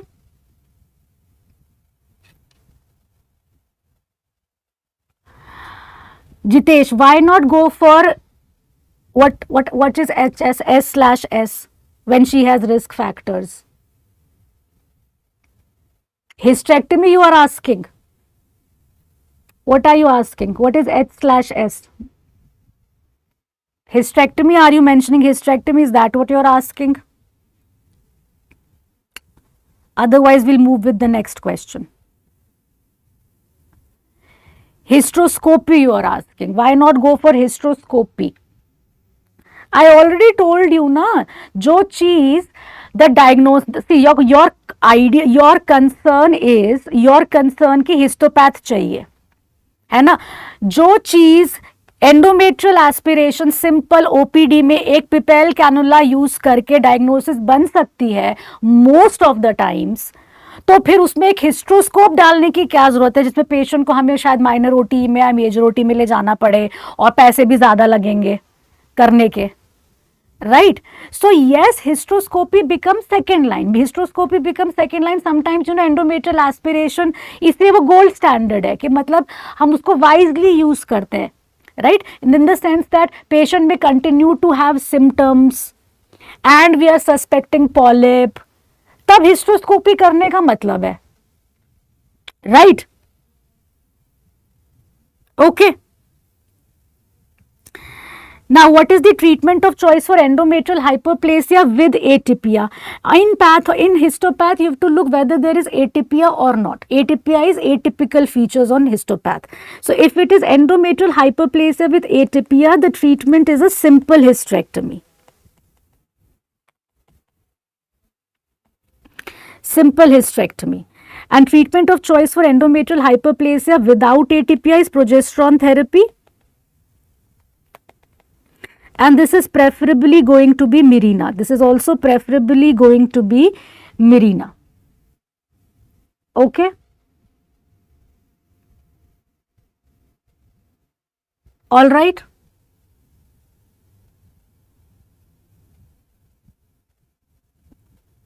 Now, endometrial cancer presentation. The most typical complaint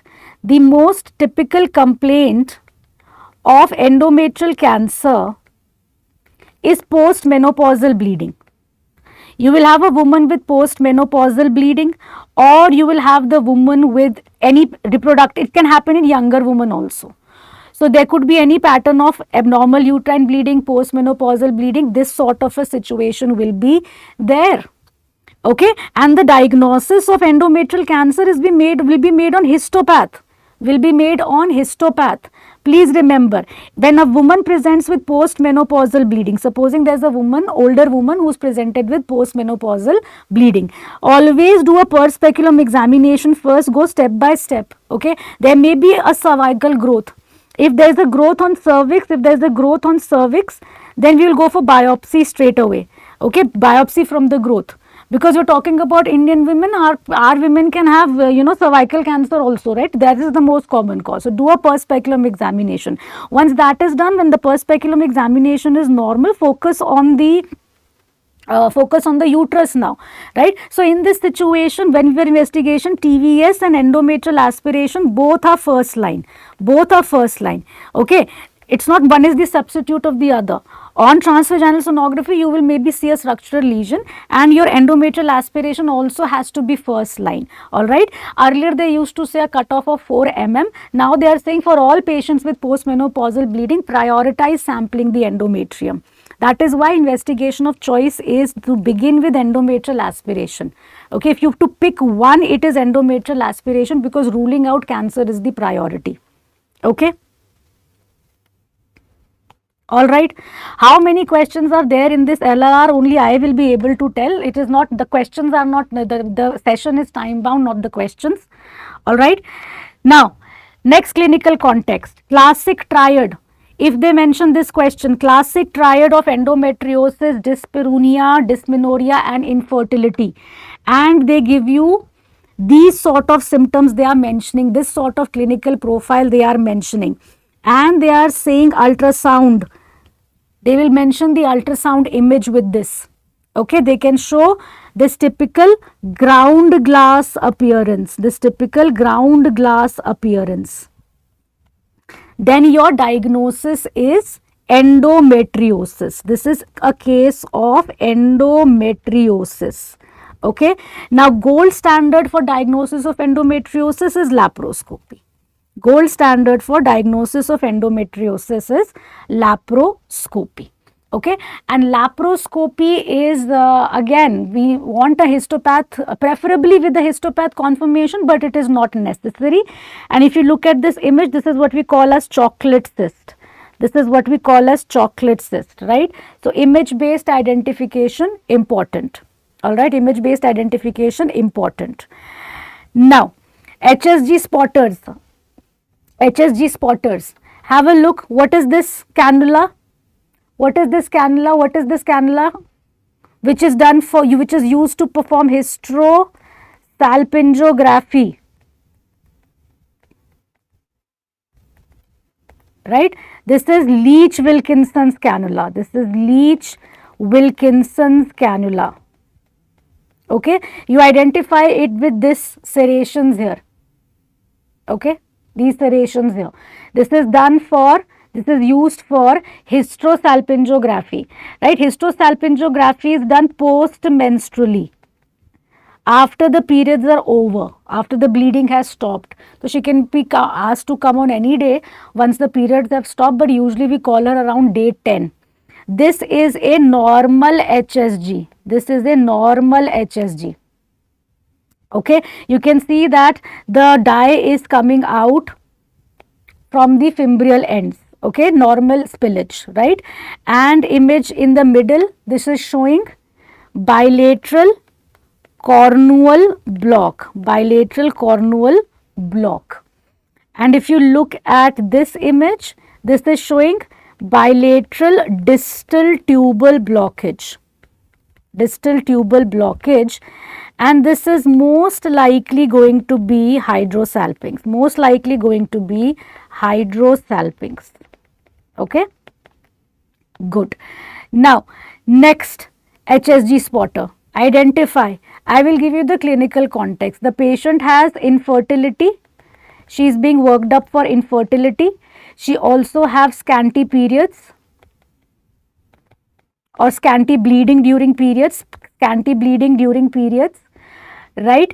And she underwent HSG as a part of infertility workup. You see the tubes are also blocked, you see filling defects inside. Very good honeycomb appearance, very good Asherman. So this is also showing, this will be a spotter for Asherman syndrome.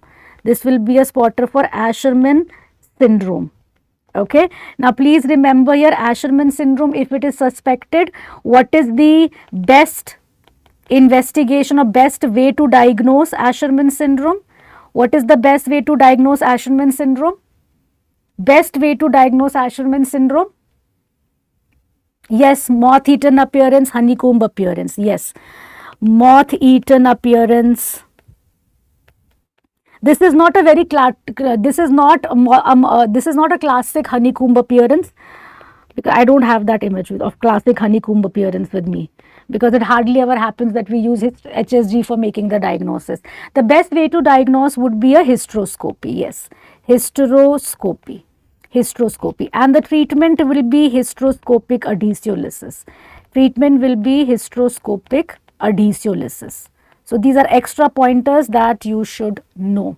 Ultrasound will not show anything inside the uterus. Ultrasound mein you cannot see scar tissue, the endometrium scarring inside the uterus. You will know, but it is very difficult to appreciate on ultrasound. The ultrasound may show a very thin endometrial stripe, or not clearly demarcated endometrium lining, but very difficult to say that they are adhesions or scar tissue on ultrasound. Okay. Dr. Zishan, what liquid will be used in hysteroscopy? Hysteroscopy, there are various types of media that are used. Saline media is also there, glycine media is also there. What media we want to use mainly depends upon the kind of instruments that we are going to use. Alright, so monopolar instruments, they can be used only in glycine media.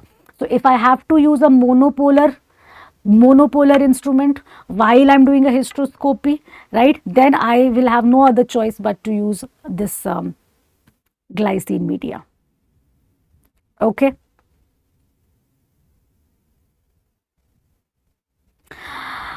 Okay, how do we know it's probably Asherman if the question doesn't say history of previous abortion or DNC? Because I mentioned scanty periods. Hypomenorrhea, endometrial lining is not building up properly. That's why. That's how you will know it's possibly Asherman syndrome. Or they may give you a context of the context may be changed. Context may be made of history of DNC. Okay, fine. Next, HSG spotters. For quick recall, they are all given in a straight line. Okay, they're all given in a straight line. So look at this one here. When you see that the angle is bigger, okay, or obtuse, it is likely bicornuate. It is likely bicornuate. When you see that this angle is bigger, it's likely bicornuate.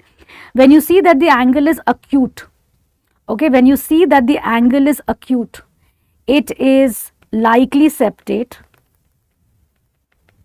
Okay, fine. And when you see that this image is given to you, if this image is given to you, they will have to give you some extra information. They will either mention that 2 cannulas are there. You can see the shadow of 2 cannulas inserted, or they may mention 2 separate cervices. They may mention 2 separate cervix on per speculum examination. Some clue must be there. Then you answer didelphys uterus. Okay, and this is simple. This is unicornuate. This is simple. This is unicornuate uterus. Okay, this is unicornuate uterus. All right. Now, also remember here. Very, very important point, just to give you the clinical idea. Okay, the clinical idea is that they may give you a question where they will say that a woman is presenting with recurrent history of recurrent pregnancy losses, okay, and let's say you have to diagnose these anomalies, okay, because the you have to make a diagnosis for these Mullerian anomalies. Okay, then your investigation of choice is not HSG. Okay, HSG are simply just image based spotters that they tend to ask you in exam. Okay, now HSG is done as a method of screening for tubal patency. Okay, HSG is done as a method for screening for tubal pregnancy. Okay, sorry, screening for tubal patency. Sorry, my bad. Screening for tubal patency while infertility workup. Okay, while doing infertility workup. Now here the context is not that of infertility. In patients in whom we are doing HSG as a part of infertility workup, we may pick up these anomalies. Okay, but if infertility is not the question here, if there is a woman with recurrent pregnancy losses that we are a patient undergoing evaluation for recurrent pregnancy losses, the investigation of choice for diagnosing Mullerian anomalies is a 3D transvaginal sonography. MRI is reserved for complicated cases or inconclusive cases. Okay, sometimes there are very complex anomalies which can be definitely diagnosed on ultrasound only.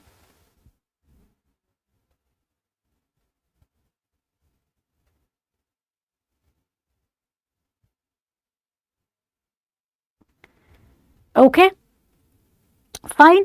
So keep that also in mind. And again, like I said, you know, you are fond of asking gold standard. So gold standard is laparoscopy plus hysteroscopy, but it is not always needed.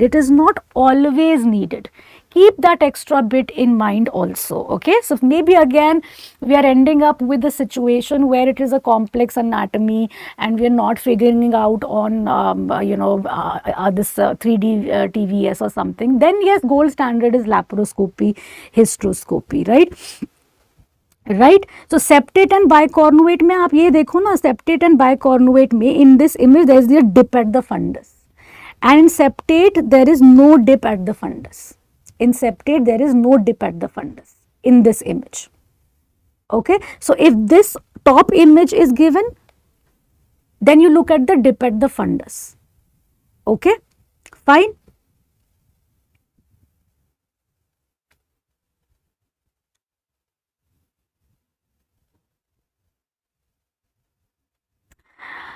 All right.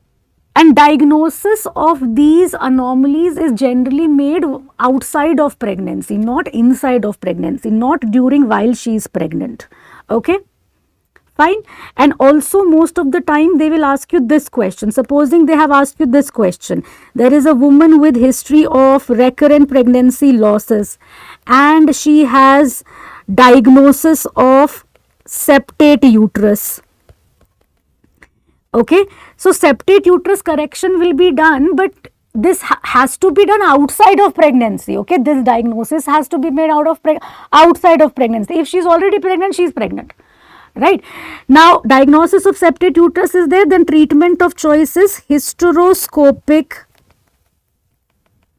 septum resection.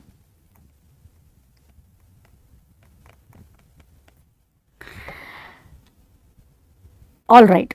Now, moving on. Next question. Yes, next question. A woman presents with postcoital bleeding. On per-speculum examination, the cervix appears congested. While taking a pap smear, the cervix starts to bleed on touch. What could be the most probable organism? Yes. So, postcoital bleeding is a very specific complaint. It means something is on the cervix. Okay. In our clinical context, please think about the possibility of cervical cancer also.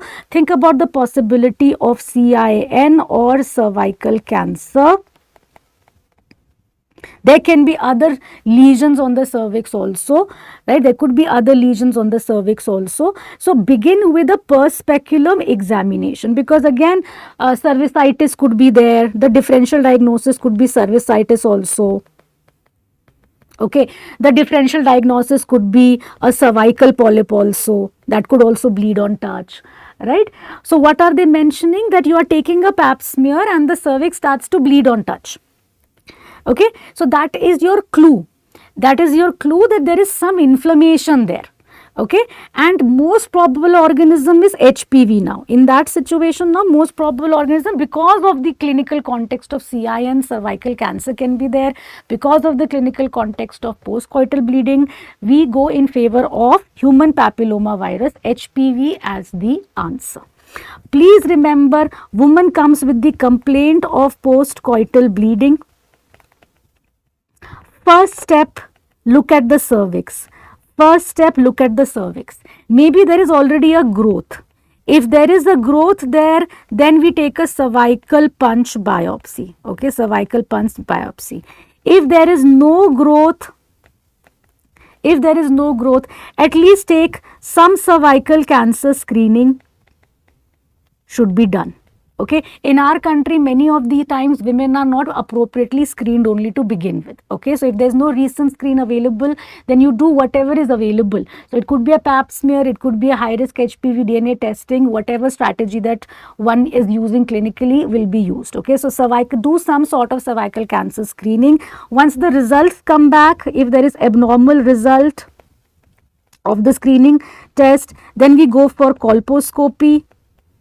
Supposing there is normal result, normal screening result, but patient continues to have symptoms, but persistent symptoms are there, then also go for colposcopy. No, we will not go for conization here. All right, conization, no. Why will you want to remove the entire cone of the cervix? Why we want to go for invasive testing straight away? All right, so colposcopy would be done.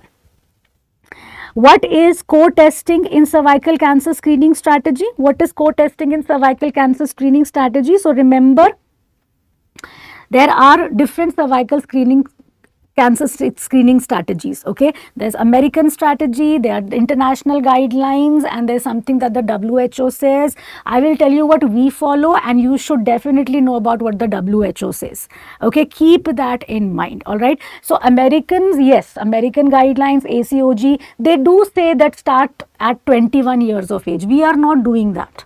Okay, what we are doing here by the FOXI guidelines in good resource settings also, we are starting at 25 years of age in our clinical practice. And in low resource settings, what we are doing is we are starting at 30 years of age. We start at 30 years of age. Keep that in mind as well. So co-testing is HPV and cytology. HPV testing and cytology is co-testing. And co-testing is not the recommended strategy from the Indian guidelines. Also, co-testing is not the recommended strategy from the WHO also. So, WHO is saying, what is the WHO saying? That primary HPV DNA testing, is the preferred strategy, Keep that in mind. So, that is one thing, all right. Now, also remember here that if HPV DNA testing is done, okay, if HPV DNA testing is done, then we repeat it every 5 years. Okay. If cytology alone is done, then we have to repeat every 3 years. If VIA is done, then we have to repeat every 3 years. And if co-testing is done, then we have to repeat every 5 years. Okay. So please remember that WHO says that primary HPV DNA testing is preferred, and we are also preferring this strategy only. Okay, but yes, again, depending on where we are working, maybe if HPV DNA testing is not available, we have the option of cytology. We will do cytology alone. If that is the strategy, then every 3 years. Okay, supposing we are in a peripheral healthcare center, cytology not available, high risk HPV DNA testing not available, then VIA. And then visual inspection with acetic acid, if that has to be used as a screening strategy, it has to be repeated every 3 years. Okay. So, when is VIA done? You got it? When is VIA done? In low resource settings, right? Now, moving on, have a look at these images. What is this? This is the Ayer's spatula. And this is the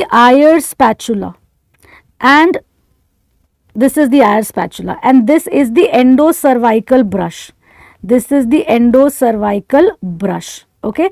So, please remember from this image that both ectocervical sample and endocervical sample has to be taken. This is for conventional pap smear. Okay. Conventional pap smear. Please remember the fixative is 95% ethanol. 95% ethanol is the fixative. Okay. This is liquid based cytology.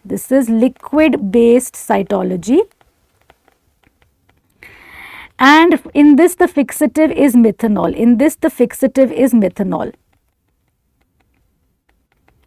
Okay, fine. And this is an image showing you visual inspection with acetic acid. Okay, so what we are seeing here for VIA, we use 5% acetic acid. 5% acetic acid is used on the cervix, and what we see is an abnormal area turns white. Okay, abnormal area turns white. And also see, this is colposcopy. In colposcopy, we will put again acetic acid on the cervix, and now we will see the cervix under magnification. So, see, this is the same area which we are seeing very magnified, and abnormal area can be biopsied. So, the utility of this colposcopy is to identify the abnormal area to biopsy. Okay, so keep that in mind. Now, moving on. Other extra pointers to remember: most common HPV type associated with CIN or cervical cancer is HPV 16 and 18 together, but if you have to pick one, HPV 16. Also very important, now target age group for HPV vaccination. See, the primary target age group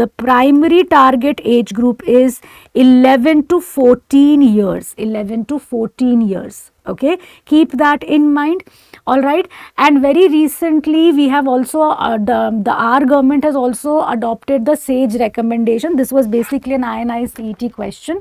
Please remember that traditionally, yes, in this age group 11 to 14 years, okay, in this age group traditionally where there was 2-dose schedule. This what is being the earlier.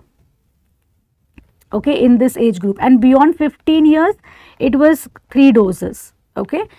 So this is something new, and now what we are doing is we have adopted the what WHO used to say. So WHO has said that in 11 to 14-year-old girls basically 1 or 2 dose, and here 2 dose can be given.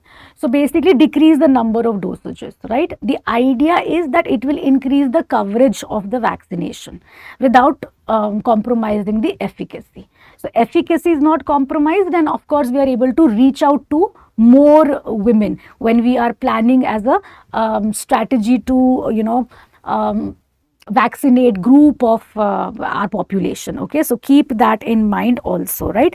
Now which vaccine? It can be Gardasil vaccine, which is going to be the preferred one, which is 16, 18, 6 and 11, 4 strains, right, Gardasil. And the government of India, when they did this drive, they also were using Gardasil only.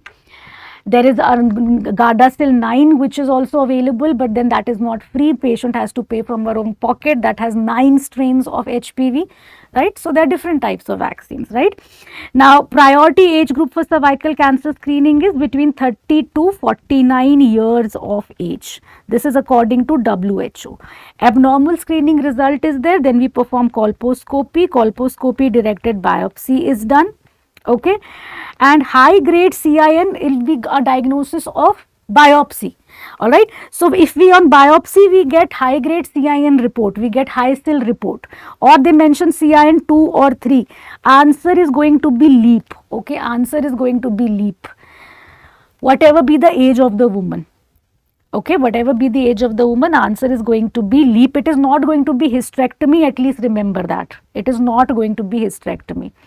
And treatment of choice for cervical cancer, please remember when the advanced stage is there. 2B and beyond and bulky growth. Anywhere you see size more than 4 centimeter, please pick chemoradiation as the answer. Chemoradiation as the therapy of choice. Now, next question, which of the following is not a correct timing for copper T insertion? Yes, which of the following is not a correct timing for copper T insertion? Not a correct timing for copper T insertion.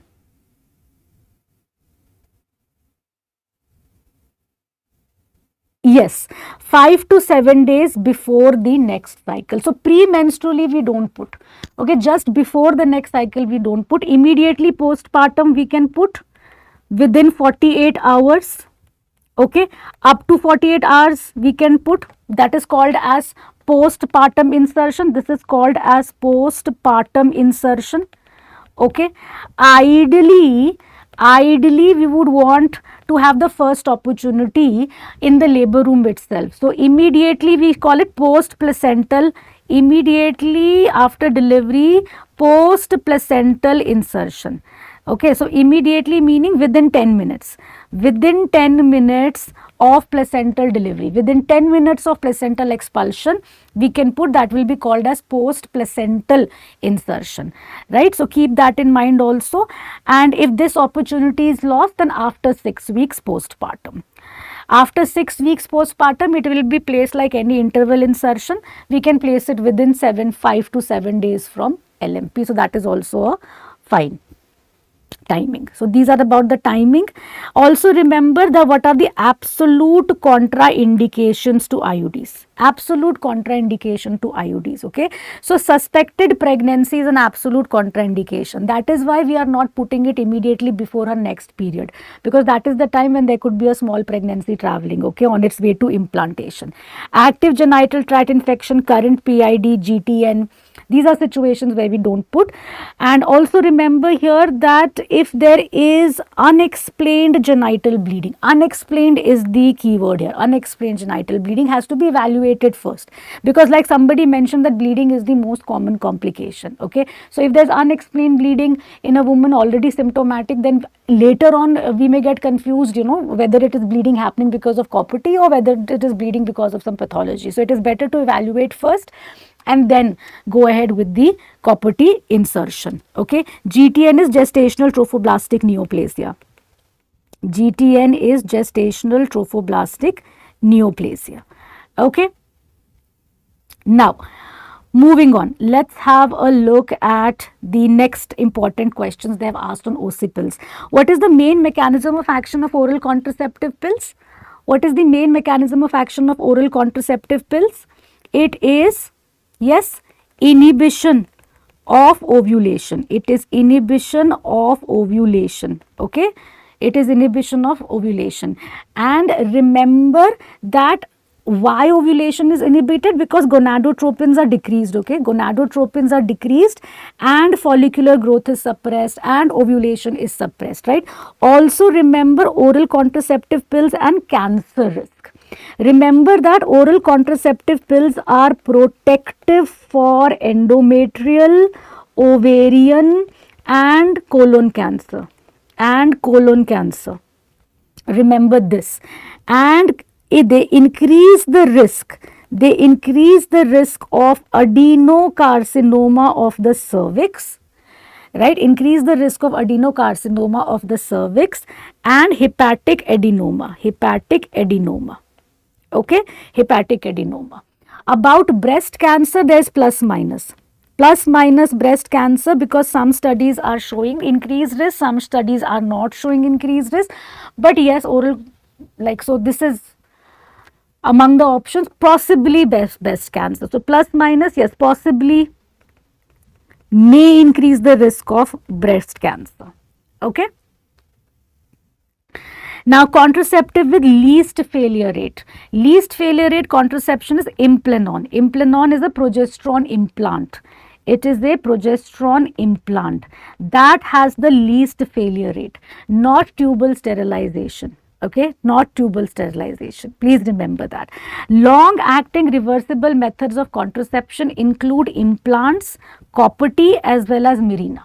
They are all long acting reversible methods of complication. So Implanon, like Implanon is for 3 years. Implanon lifespan is for 3 years. Copper-T depending upon the type, right? So like Copper-T 388A is 10 years and your Mirena is 5 years, right? So lifespan of Copper-T 380A is 10 years and for LNG, IUD, Mirena, it is 5 years when we are talking about as a method of contraception, right? So that is why they are long acting, fit and forget types. Okay, get an implant inserted and forget about it, and then Copper-T and Mirena, get it fitted and then forget about it. So that is the idea, fit and forget. Now tubal sterilization, please remember, is an irreversible method. Okay, it will be counseled as an irreversible method and the site of tubal ligation is the isthmus. Sites of tubal ligation is isthmus. Okay, so when we have to count, when a woman has to be counseled for tubal sterilization, she has to be told that it is going to be an irreversible method. Okay, next question. 28-year-old woman is seen in gynae OPD requesting emergency contraception after 5 days of unprotected intercourse.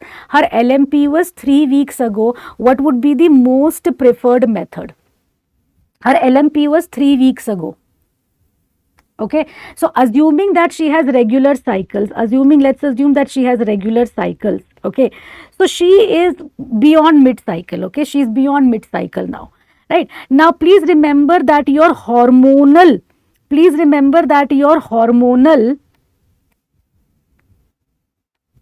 yes, so you're answering all correctly.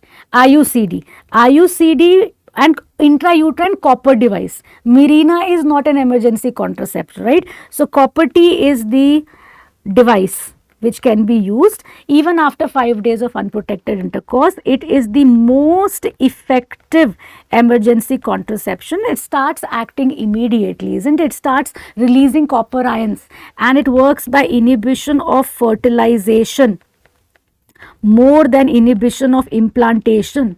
These are the reasons why it is most effective, and these are the reasons it will also be effective, let's say, if inserted at a time when ovulation has already taken place, because your hormonal methods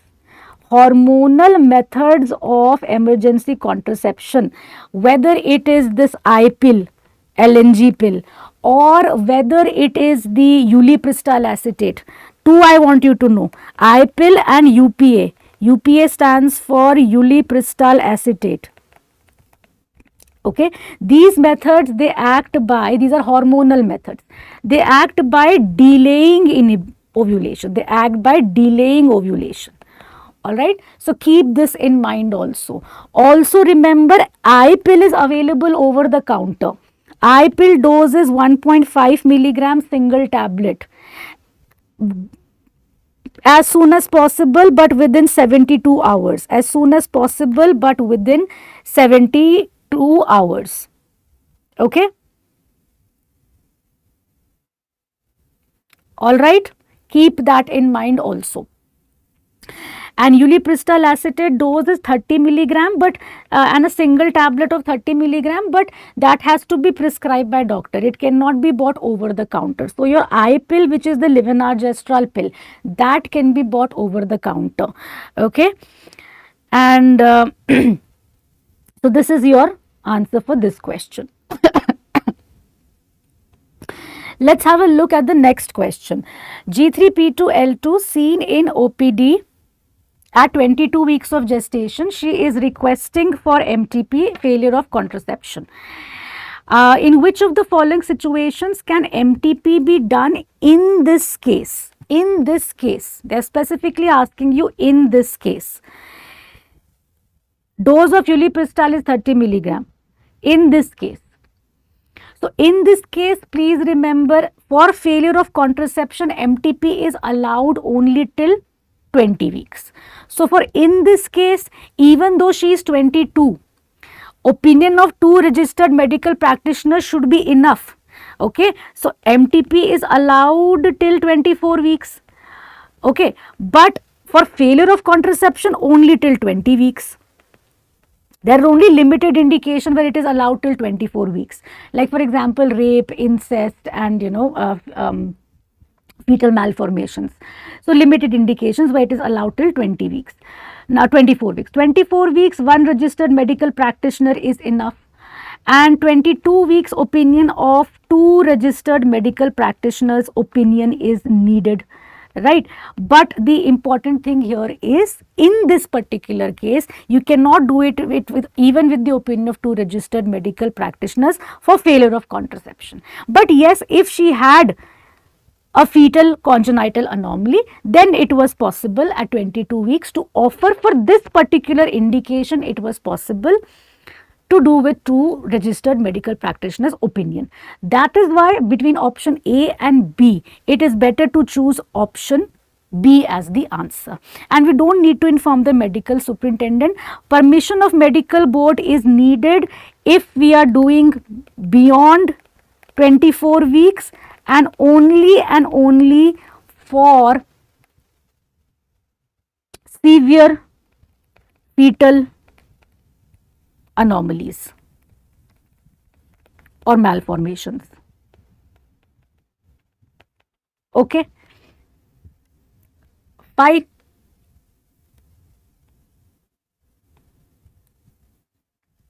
Okay. Now change of marital status, that is also included, and disaster settings are also included when you can do one can do it between 20 to 24 weeks. Alright, now next question. A 25-year-old primee came at 32 weeks of gestation. She is sure of her dates.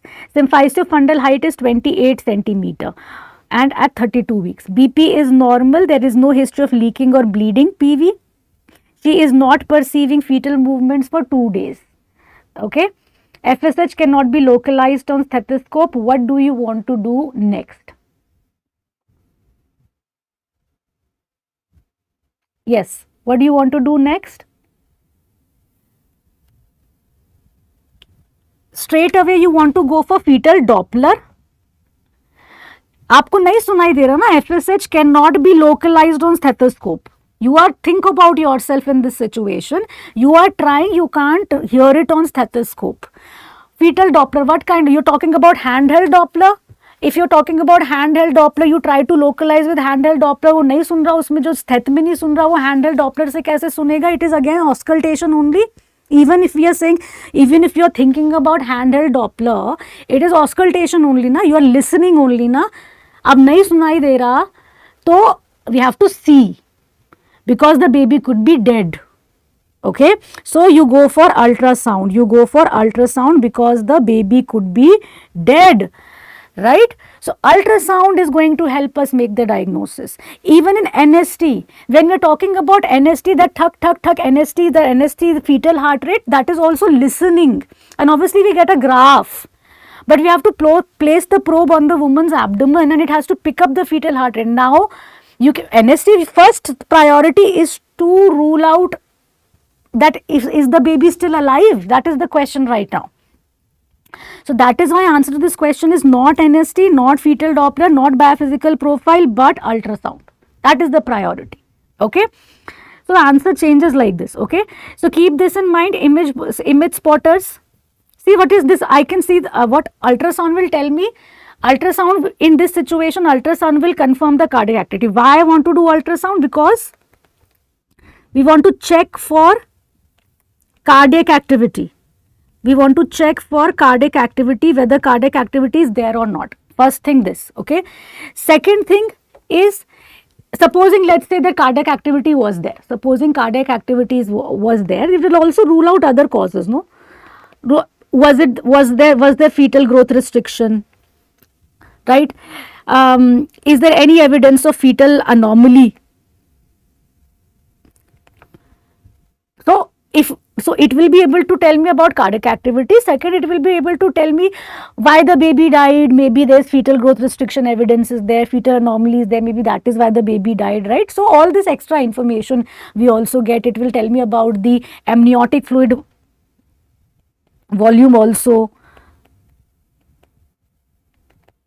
Okay, so all that information, and one more extra information. See, what is this sign and what does this tell? If there is a dead baby with this sign, what does it mean? What does it mean? Yes, this is Spalding sign.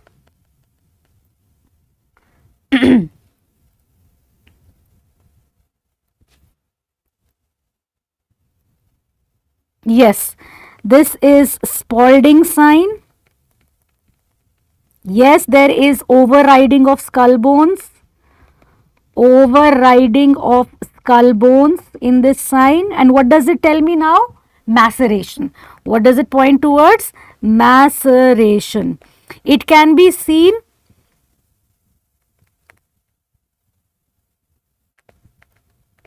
after 7 days of dead fetus. After 7 days of fetus being dead. Okay. Now what is this image? What is this image? This is the baby's scalp, and around the scalp we are seeing edema. This is scalp edema. Okay.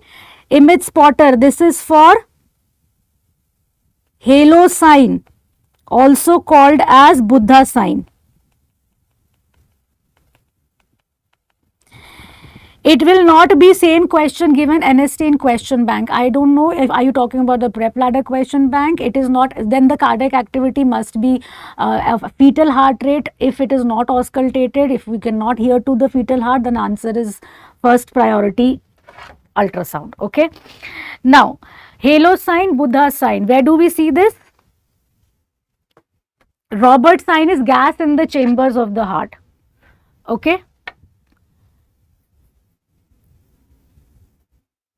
Halo sign, Buddha sign. Where do you see this sign? Halo sign. Where do we see this sign? Halo sign, Buddha sign. This we see in fetal hydrops. This we see in fetal hydrops. Okay, scalp edema. Okay, hydropic baby, anasarca, if there is in the baby, scalp edema can happen. So fetal hydrops ke reference mein we will see this scalp edema. Okay. Now, next question. Earliest finding of intrauterine pregnancy. So, in one place only we will do all the ultrasound spotters which are important for you people in exam. Earliest finding of intrauterine pregnancy is a gestational sac. Okay, and this gestational sac will be a true gestational sac with a double decidual sac sign. Then only we will be able to call it as a true gestational sac.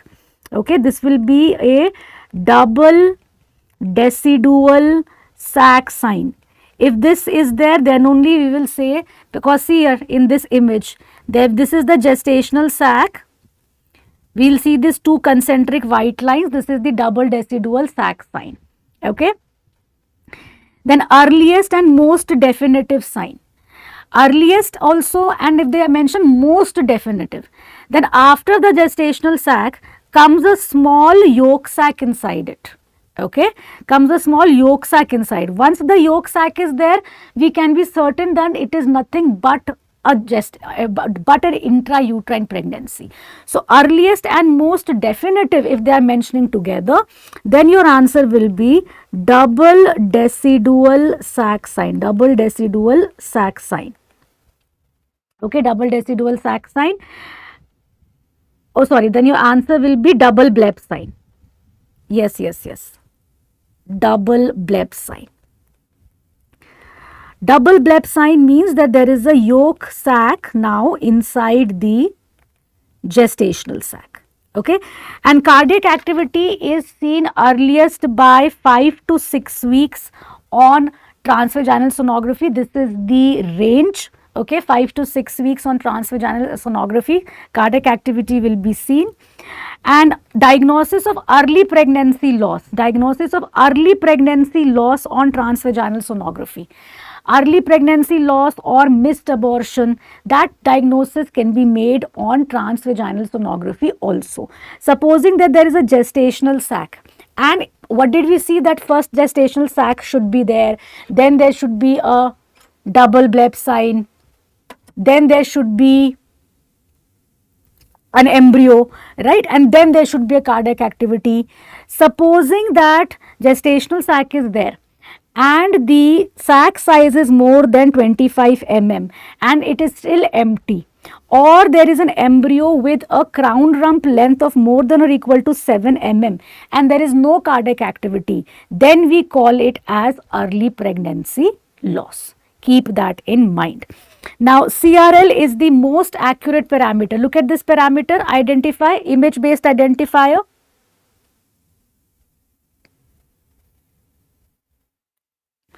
Image based identifier, if you get this scan image and they mention what is being measured, if they are pointing it like this, yes, which is the parameter being measured? CRL. This is the most accurate parameter for gestational age estimation. Gestational age estimation. Okay, so this is from this image here. So what?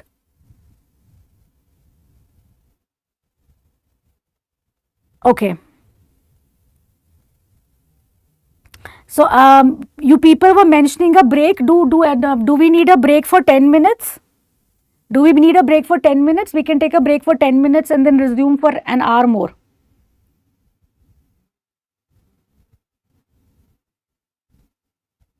No. No break needed? Okay. Chalo, fir let's continue. Let's continue because not much is left. Not much is left. Not much is left.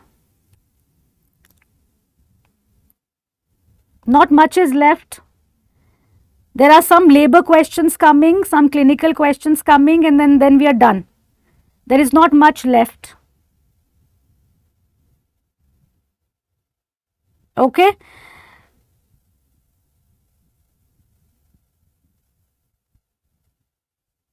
Okay. Chalo, let's go ahead. Now, single most accurate parameter for fetal growth. If they ask you single most accurate parameter for fetal growth, then your answer has to be abdominal circumference. Abdominal circumference. Okay. And also if they ask you level 2 scan. Level 2 scan is the routine scan, the one scan that is done routinely in all pregnant women. And that is done between 18 to 20 weeks. Okay.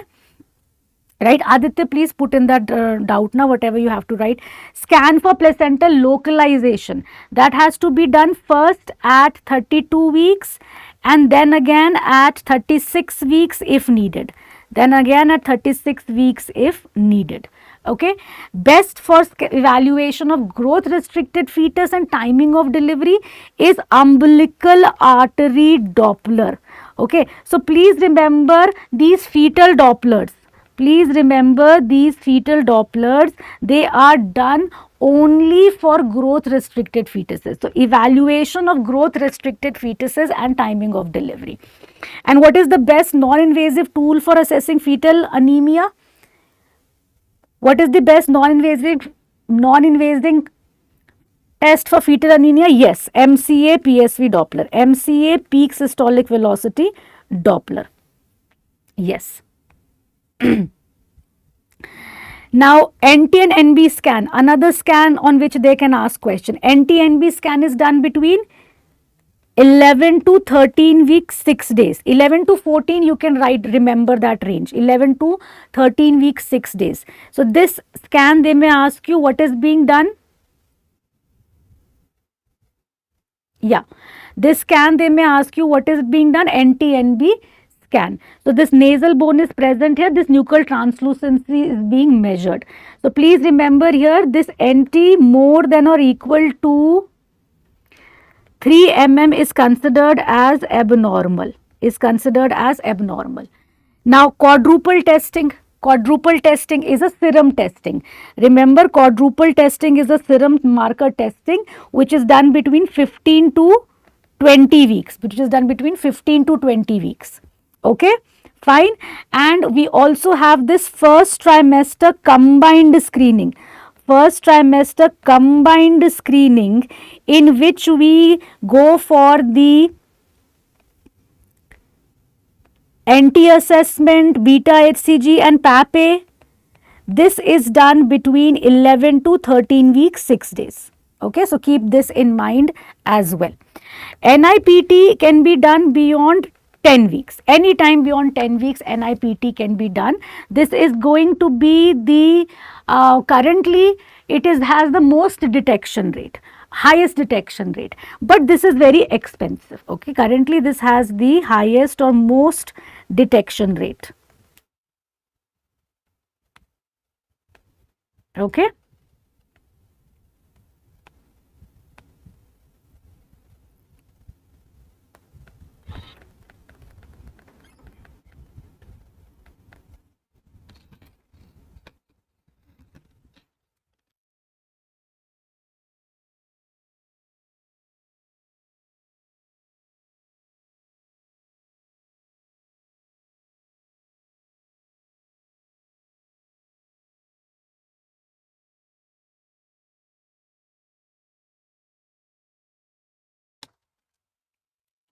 Okay, so this has the most detection rate. NIPT is non-invasive prenatal testing.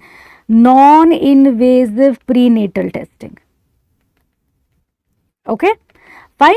Now, first trimester screening if positive is there. So, when we are talking about these screening tests, like for example, we have these NT abnormal, right? We have this first trimester combined screening positive, or we have positive on quadruple screen positive.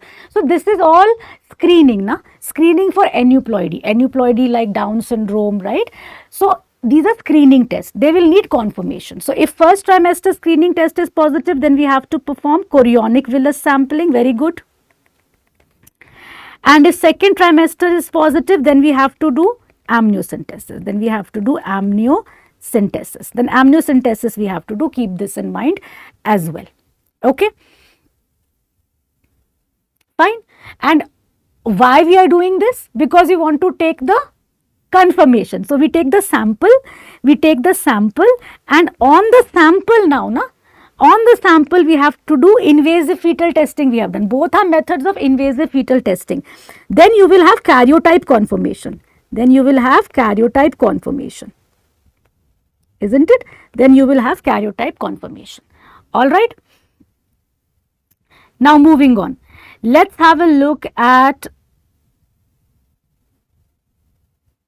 this question. There's a 26-year-old G2P1L1 with previous cesarean section. At term, she is in active labor. Her pulse rate is 110, BP is fine, she is getting good contractions. CTG show baseline fetal heart rate 120 beats per minute. So these are the sort of questions that they ask you. The biggest clue here, the biggest clue word here in such questions, the biggest clue that you have to look to attempt such questions. What is the biggest clue word?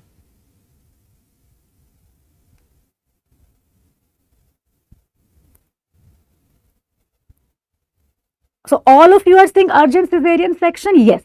Answer is urgent cesarean section. See, there are persistent late deceleration, that is an abnormal finding. Now, if she is fully dilated and fully effaced and vertex is given, you look at the station. You look at the station. Okay, station +2 and beyond. Then only we can go for forceps or vacuum. For any instrumental delivery, station has to be +2 and beyond. She has to be fully dilated and fully effaced. Okay. Alright, so keep that in mind. So if you see station that is +1, 0, higher up station, head is not dilated, cervix is not fully dilated, fully effaced, then there is no instrumental delivery. Okay, that is out. She's already getting good contractions. She's already getting good contractions. So there is no need for oxytocin augmentation also. Okay, and now answer by elimination is urgent cesarean section. Urgent cesarean section is your answer. Okay, so that is an important. So this is how you're going to attempt these questions. Okay, look at keywords. Look at keywords. Now, let's have a look at this question. Let's have a look at this question. There is a primary gravida at 37 weeks. She presents with complaint of decreased fetal movements. There is no history of abdominal pain, leaking or bleeding. Per abdominal examination, uterus is term size and relaxed. Okay, there is some question here. If in option there will be normal vaginal delivery, then what to attempt? There are late decelerations now.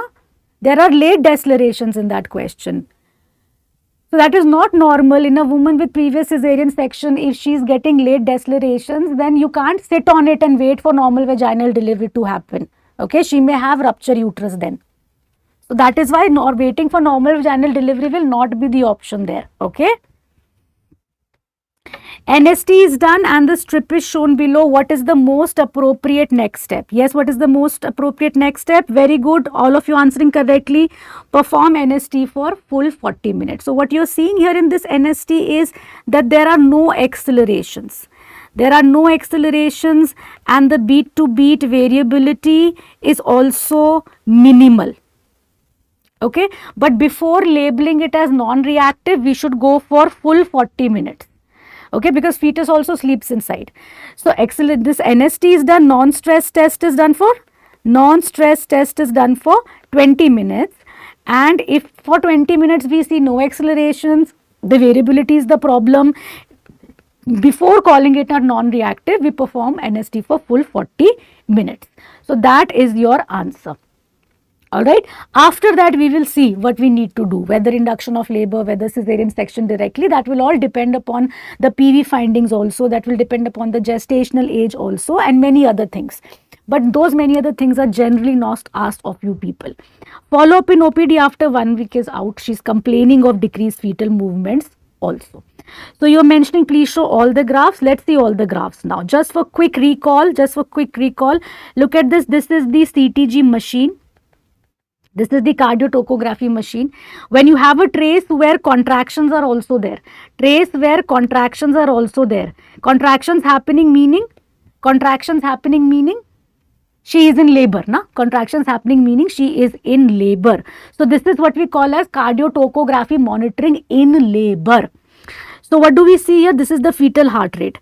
This is the fetal heart rate trace, right? So what we are seeing here, we are seeing the baseline fetal heart rate. Baseline should be between 110 to 140 beats per minute, 110 to 160 beats per minute. Okay, the beat to beat variability should be 5 to 25 beats per minute. That will be normal. Okay, in this trace we are not seeing any early kya kar rahe ho, we are not seeing any deceleration, we are actually seeing acceleration. See, this is increase in fetal heart rate, increase above baseline, okay, at least for more than 15 beats per minute, at least lasting more than 15 seconds. Those are accelerations. Here in this graph we are doing accelerations.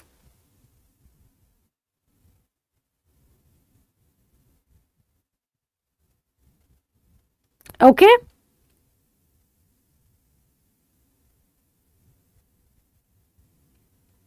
So this is going to be normal. This is actually normal CTG. This is normal CTG. Okay. Now, if you look at this now, when you see a graph, when you see a trace where this drop is an exact mirror image of the contraction, drop is exact mirror image of the contraction, this is early deceleration, this is early deceleration. So you see, deceleration is drop and then it comes back, that is deceleration. This is because of fetal head compression, this is because of fetal head compression. Now you compare it with this. In this you will have confusion between these two, you will find these two confusing, so we will do them together. So you see that there is a delay. See, this is the contraction and there is a delay. It starts dropping once the contraction is already there. There is a delay like this. Okay. And you will see that contraction is over and it is at its lowest. And it takes some time to come back to normal. This is late deceleration. This is because of fetal hypoxia. Okay, this is because of fetal hypoxia, this is because of uteroplacental insufficiency, uteroplacental insufficiency. Now, if you see this one here, if you see this one here, you compare with this, you see that they can come on top of contraction, after contraction, before contraction, after contraction. They will not follow any pattern like that. So that is how they are not related to contraction. They can come with contraction, after contraction, before contraction. They are not related to contractions in that manner, and they are very abrupt decrease. From the baseline, they will quickly fall down. This will be like a cup. This will quickly fall down, quickly fall down. Okay, so that is your variable deceleration, variable deceleration. Okay, this is because of cord compression.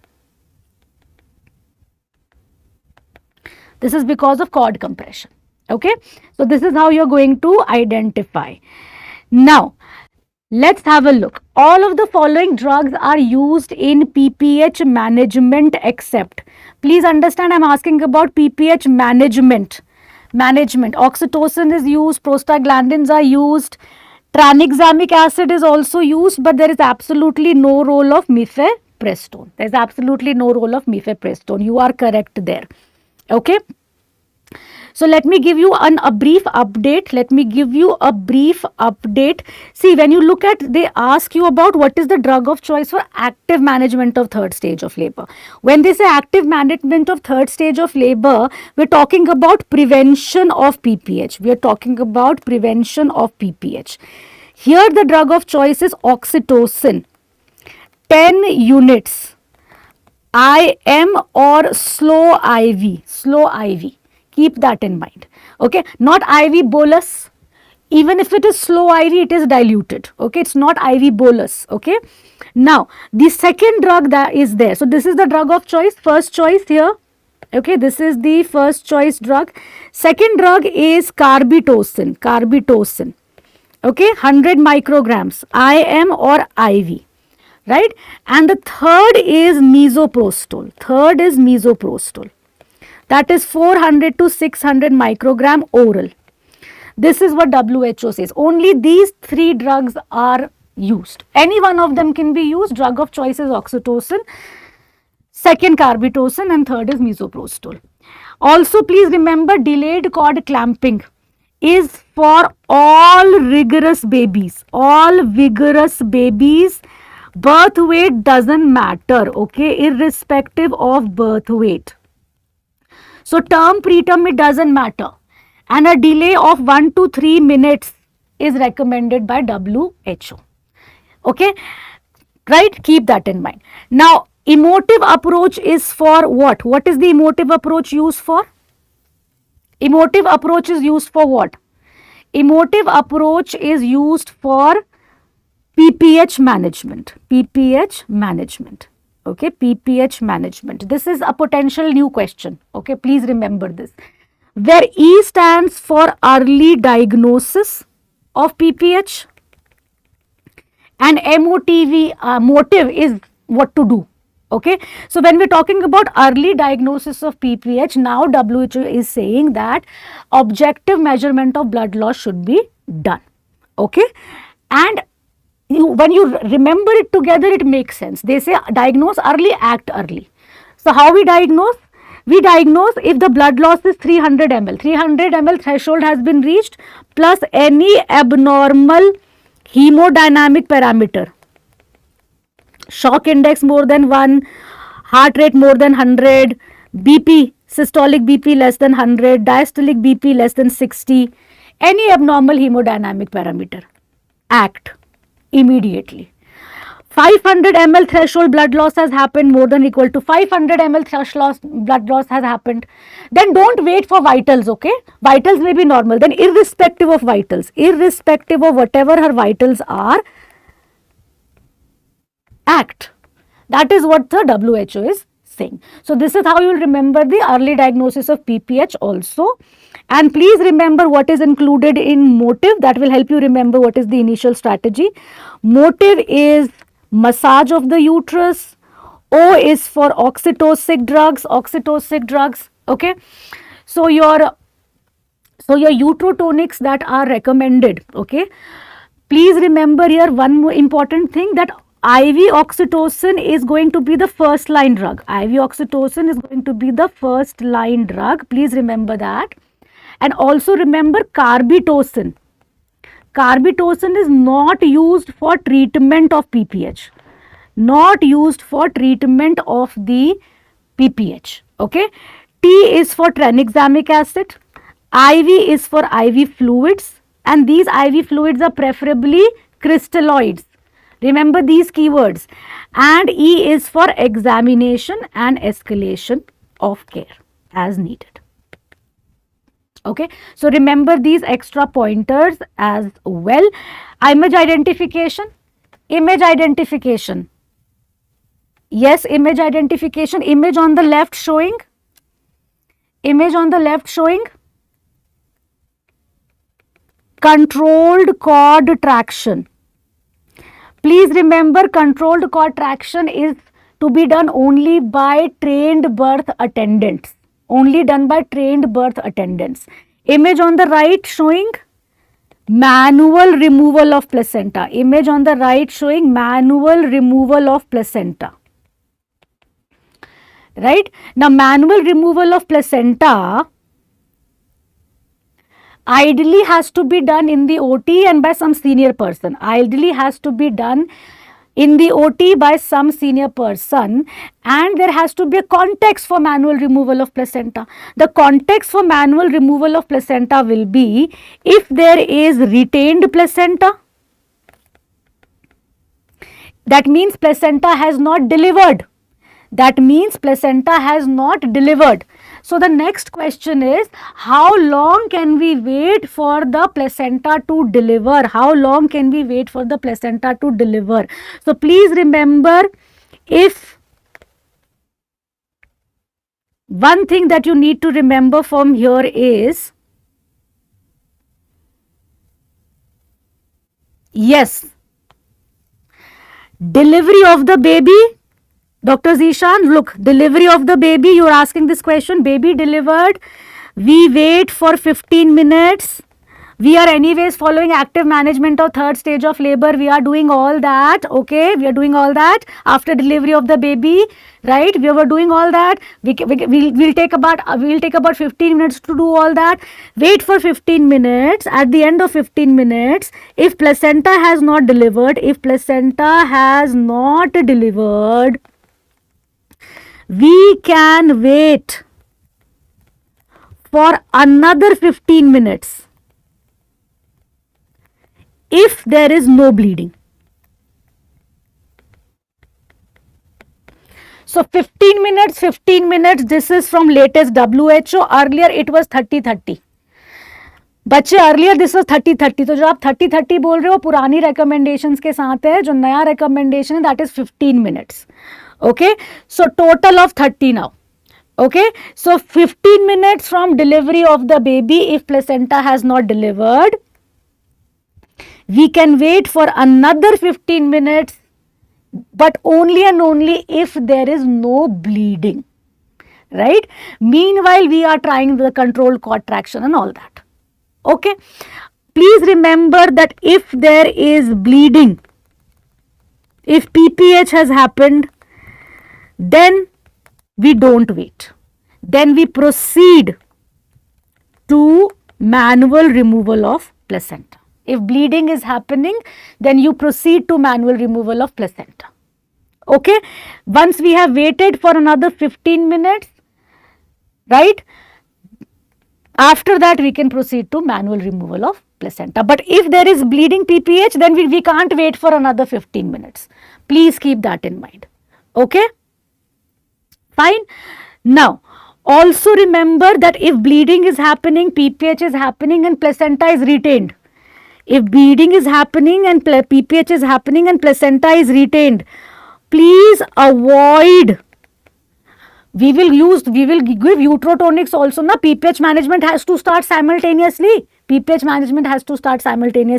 But we will avoid methergin and injectable prostaglandins. Okay, so this is extra, this is new, keep this in mind. This is extra, this is new, keep this in mind. Now images, context. Let's move on from the previous question. Let's move on from the previous situation. Let's suppose that we have given, we have waited 15 minutes after delivery of the baby, then we have waited another 15 minutes, and let's say we ended up with manual removal of placenta. Alright, so context, connect the dots. We are proceeding with manual removal of placenta, and I tell you, no plane of placental cleavage found. And I'm separating the placenta in bits and pieces. Yes, no plane of placental cleavage found during manual removal of placenta. My next clue, placenta separates in bits and pieces. Placenta separates in bits and pieces. Then it is placenta accreta. Yes, then it is morbidly adherent placenta. This is morbidly adherent placenta.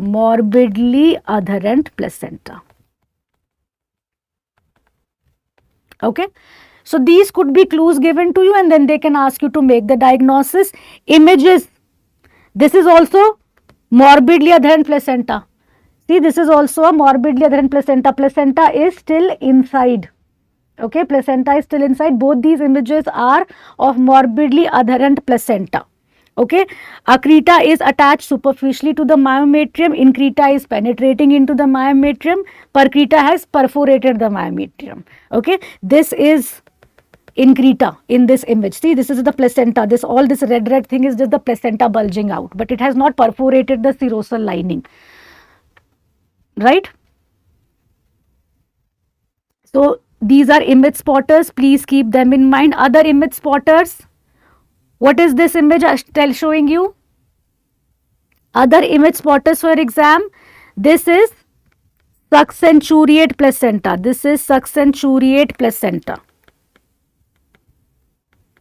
Okay, remember this. This extra lobe is connected by a leash of vessels. It can get retained inside. So it can lead to PPH. It can lead to PPH, okay, because of this retained tissue. Now, what is this? This is what we call as the bilobed placenta. Bilobed placenta. Now, this is what? This is your circumvallate placenta. This is your circumvallate placenta. Yes. Okay. Now, Zishan is asking a very interesting question. He's asking if uterine inversion happened during adherent placenta removal, then we have to put uterine.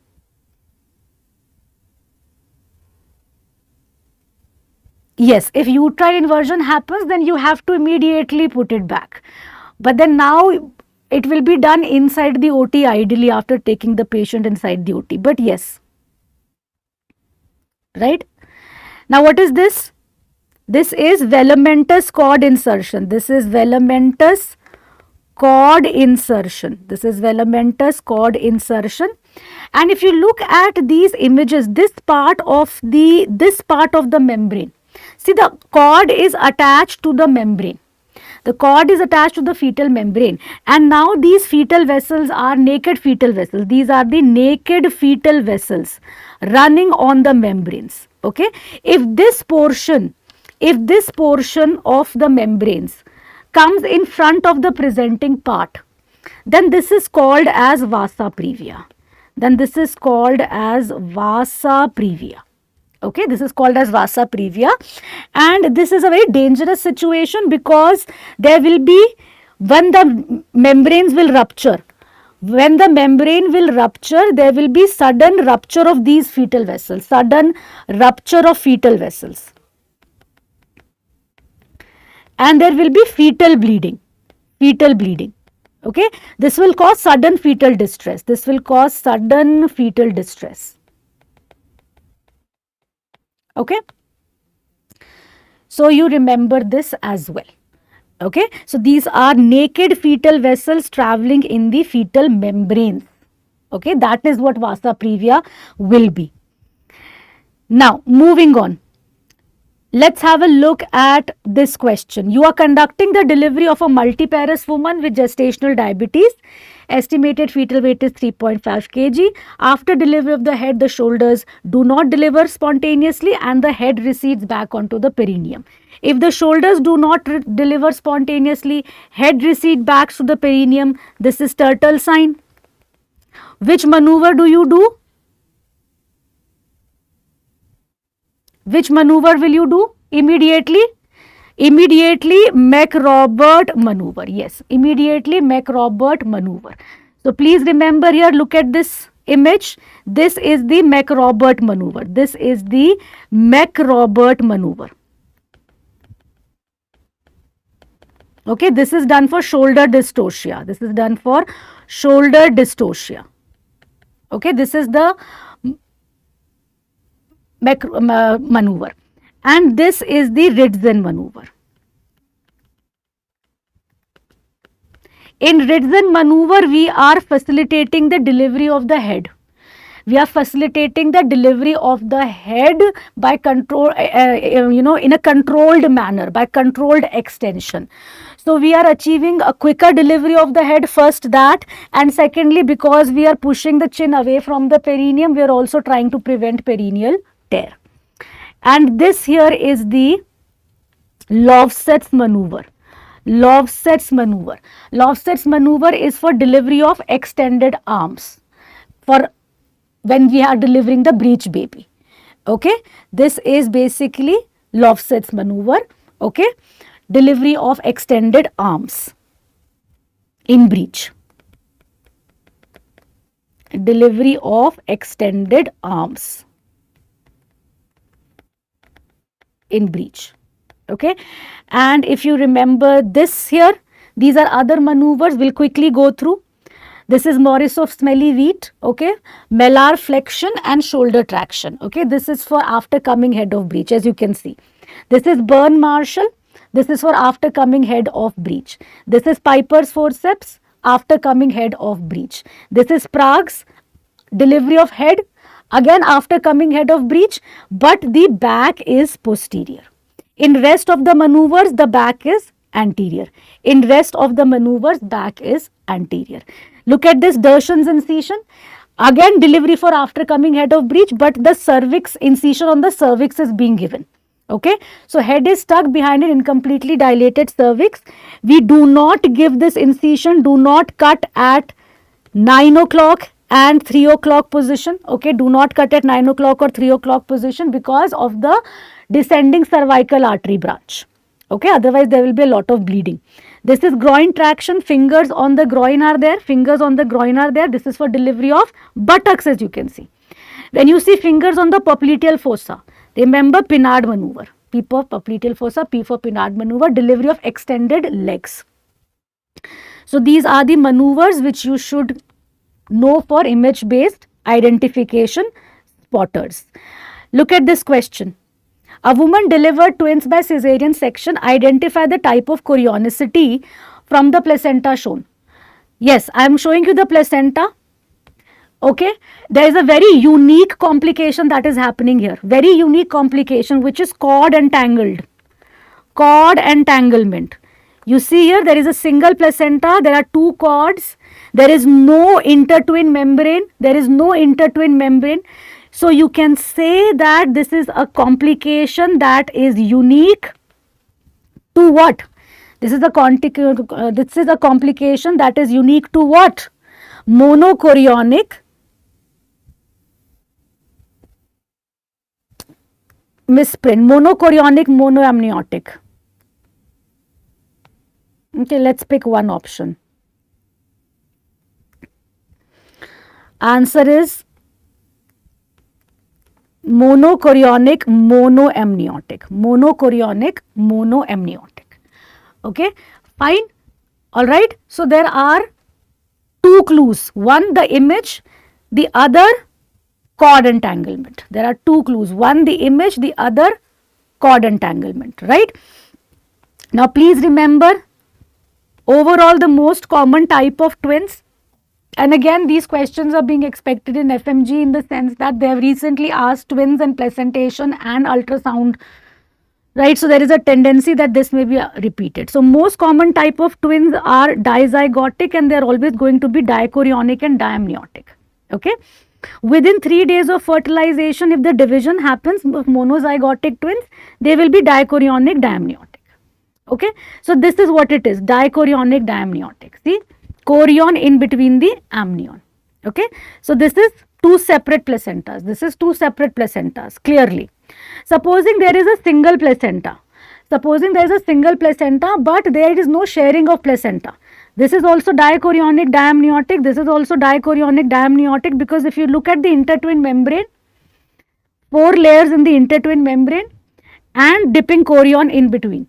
Dipping chorion in between. So both are dichorionic diamniotic. Even though this may look like a fused placenta on the right side, but there is no sharing of the placenta. So on ultrasound compare. If you see in early pregnancy, sac number 1, sac number 2, these are two gestational sacs. Right now the placenta is not developing. This is a very early scan. Early pregnancy, 2 separate gestational sacs seen. They are in their own sac. Gestational sac means chorionic cavity. 2 separatic sacs means 2 separate chorionic cavity to begin with. Dichorionic diamniotic. It is when you have a placenta, like this, developing placenta, fetus 1, fetus 2, and this is the chorion dipping in between the intertwin membrane. Okay, so this is the lambda sign. This is the lambda sign, and this is the twin peak sign. This is the twin peak sign, this is the lambda sign, and this is dichorionic diamniotic. This is dichorionic diamniotic. Now, between 4 days of fertilization to 8 days of fertilization, we will get monochorionic diamniotic type of twins. This is monochorionic diamniotic type of twins. Okay. Now see, intertwin membrane much thinner, intertwin membrane much thinner. There is sharing of placenta also, and there is no dipping, T sign, no dipping. This is the placenta, twin 1, twin 2, T sign, no dipping. Okay. So this is the T sign. This is monochorionic diamniotic. This is monochorionic diamniotic. Okay. This is the monochorionic diamniotic type of placenta. We have an intertwin membrane. We have a very thin intertwin membrane. Okay. And it cannot be peeled into two parts, like we will not find a chorion in between. We will not find a chorion in between. Now, if division takes place between 8 to 12 days, we get the monochorionic monoamniotic type of twins. These are the monochorionic monoamniotic type of twins. Okay. And there is no intertwin membrane. See, in monochorionic monoamniotic type of twin, there is no intertwin membrane. And beyond 12 days, we will get conjoined twins. Beyond 12 days, we will get conjoined twins. Okay. And this is the example of conjoined twins. Now, next important pointers regarding this image. Have a look at this image and yeah. Have a look at this image. A woman is seen in the emergency in a collapsed state after a home delivery conducted by a DI. She has tachycardia and hypotension. Shock is out of proportion to visible bleeding. So please remember here that shock is out of proportion to visible bleeding because the initial shock is neurogenic. The initial shock is neurogenic. Okay, and there is a boggy reddish mass coming out of the introitus. The biggest clue is fundus is not palpable per abdominally. The moment you see this line, okay, and obviously the delivery was being conducted at maybe by some untrained person at home, so some mismanagement of third stage of labor must have happened. So the diagnosis here is uterine inversion. The diagnosis here is uterine inversion. It will need obviously management, resuscitation. It will need resuscitation immediately, that is obvious, and reposition, manual reposition by Johnson's method is attempted first. Johnson's method. Please remember, this has to be done ideally in OT under anesthesia. Okay, plus minus tocolysis may be needed to relax the uterus, because uterus has to be relaxed, then only we can push it back in, right? So keep these important pointers in mind. Sometimes the placenta may be adherent. Somebody was mentioning placenta adherent. Placenta was adherent. Supposing placenta is adherent, okay, and placenta has not separated. The uterus has inverted, placenta has not separated. Reposition with placenta in situ. Okay, do not try to remove the placenta if placenta is still adherent. Okay, so if placenta is adherent, do not remove. First reposition. First we reposition even with placenta in situ, right? It is not prolapse. It is not prolapse because fundus is not palpable per abdomen. If fundus is not palpable per abdomen, it means that the uterine lining has inverted. That is why fundus is not palpable.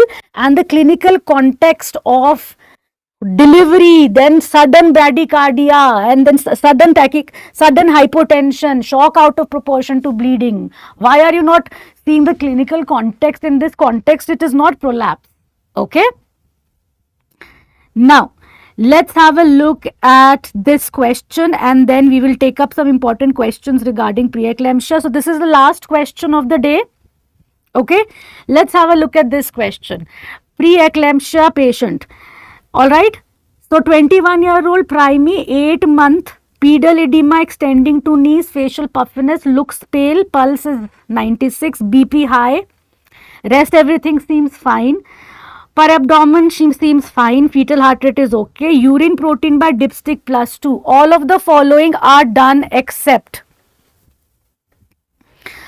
Anubhav, can we do Shirodkar to prevent inversion? No. No. Uterine inversion is prevented by practicing active management of third stage of labor and not mismanaging third stage of labor. Okay, that we are not going to do controlled contraction when the uterus is relaxed. We are going to do controlled cord traction for delivery of placenta, so that we push the fundus up and we simultaneously apply traction, right? And we do it when the uterus is contracting. Do not pull at the cord when the uterus is relaxed. So that is going to be there. Okay. So what is the answer to this question? All of the following are done except D and B both. Are Q, why D and B both? All of the following are done except there's only one thing that you don't need to do immediately, and that is immediate induction of labor. There's only one thing that you don't need to do immediately, that is immediate induction of labor. Okay. Now please remember, yes, you need to admit the patient. Of course, hypertensive patient you've seen in the OPD, and then you're seeing urine +2 by dipstick, your diagnosis at 8 months is preeclampsia. Okay, you have made the diagnosis as preeclampsia. Don't you want to see for end organ changes? Of course, we will do BP monitoring now. Once we have admitted, we are going to go for BP monitoring to see, does her BP rise beyond 160 by 110? If it rises beyond 160 by 110, she'll be severe preeclampsia. But she will be severe preeclampsia if there are any end organ changes also. So to look for end organ changes, now I have to do the investigations also. I need to look for end organ changes. Don't you want to look for the platelet count, peripheral smear? Don't you want to see for hemolysis? Don't you want to see if there's HELP syndrome? Don't you want to see the liver enzymes, serum creatinine? So I want to see that also. Yes, I want to see that also. And I want to control the BP also. I want to start the antihypertensives also. This is the last question. Be motivated, guys. This is the last question that we are discussing. So it will take another 5 minutes, 5-10 minutes. Just key pointers to note. Alright. So induction of labor or immediate delivery. See, immediate delivery we will do. Remember one thing. Immediate delivery, you do only when there is eclampsia. Immediate delivery meaning irrespective of period of gestation. Okay. If there is eclampsia, that means convulsions are there. If there is sign and symptom of impending eclampsia,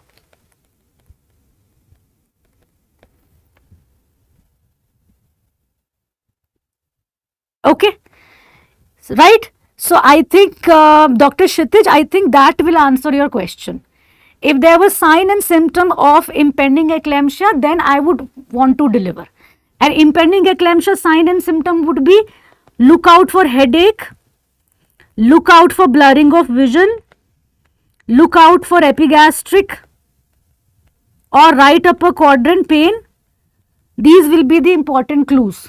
Keep that in mind. Okay, keep that in mind. If there is HELP syndrome, that is why I wanted to see, that is why I wanted to see the end organ changes also. If there is HELP syndrome or if there is placental abruption, these are some of the important situations where you are going to deliver irrespective of the POG. Keep that in mind. Alright, keep that in mind. Alright. Now, other important pointers that you need to make a note of.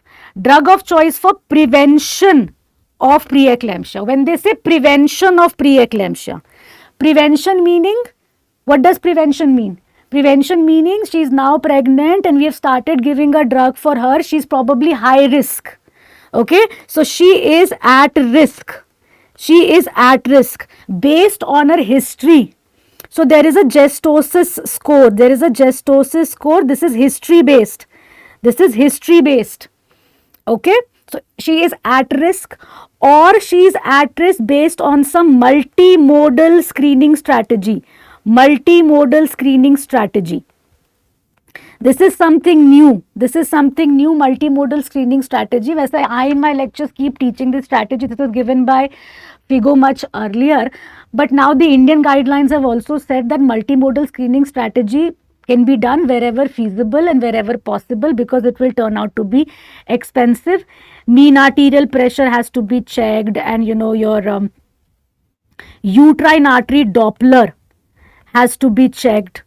And uterine artery Doppler, please remember, this is at 11 to 13 weeks, 6 days that we are doing. This all screening is being done early in pregnancy. Okay. So uterine artery Doppler has a role in your preeclampsia screening strategy also. Okay, keep this in mind. And the third thing that we are seeing is serum placental growth factor levels. Okay, so this is a multimodal screening strategy.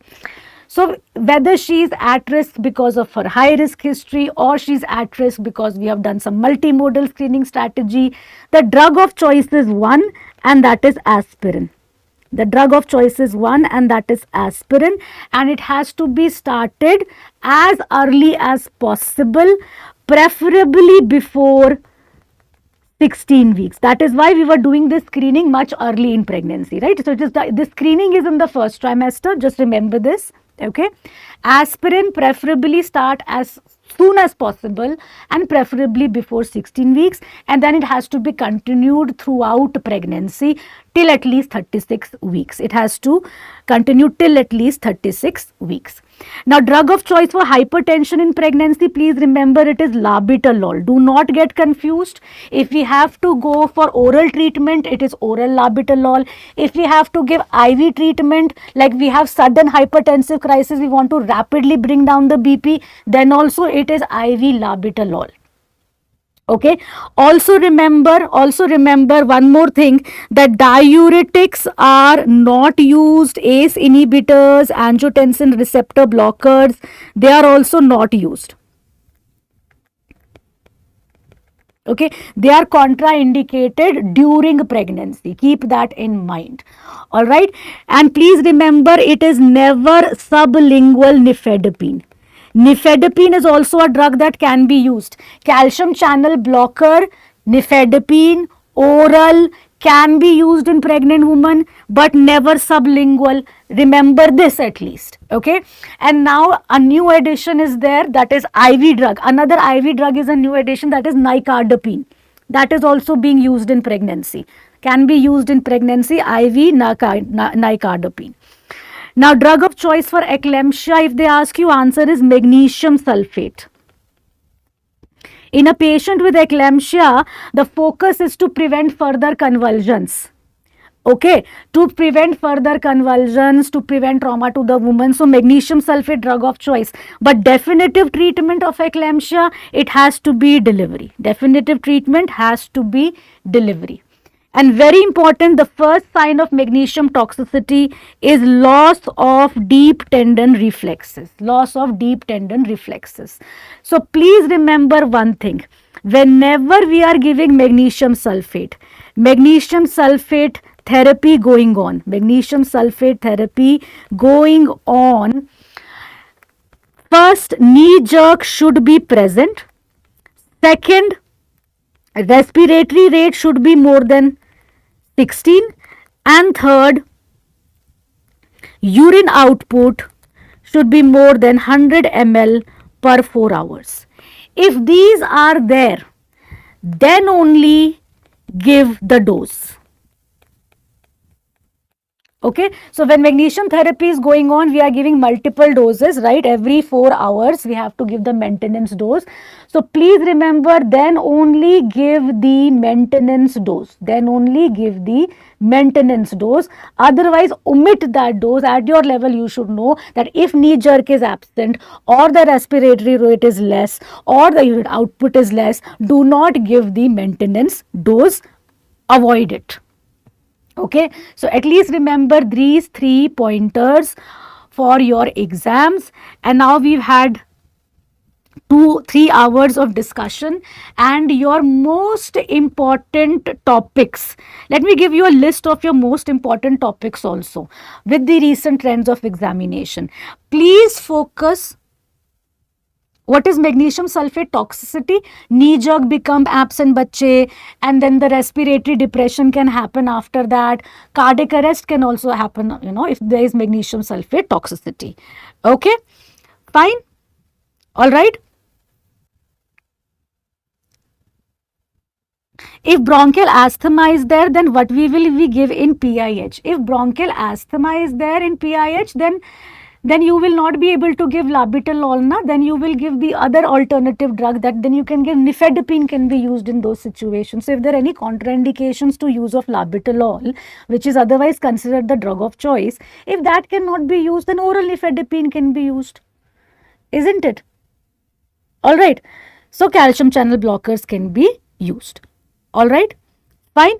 So let me tell you before I end the session, because it's already 8 o'clock or we have had 3 hours of discussion, what the topics that have been discussed in today's LRR. Okay, the brief idea of the important topics you should keep in mind is that your ultrasound images, Potters, are very, very important for your upcoming FMGE exam. Twin pregnancy, hypertensive disorders of pregnancy, extremely important. I expect more of gynae in your exams and more of basic gynae topics rather than complex gynae topics, right?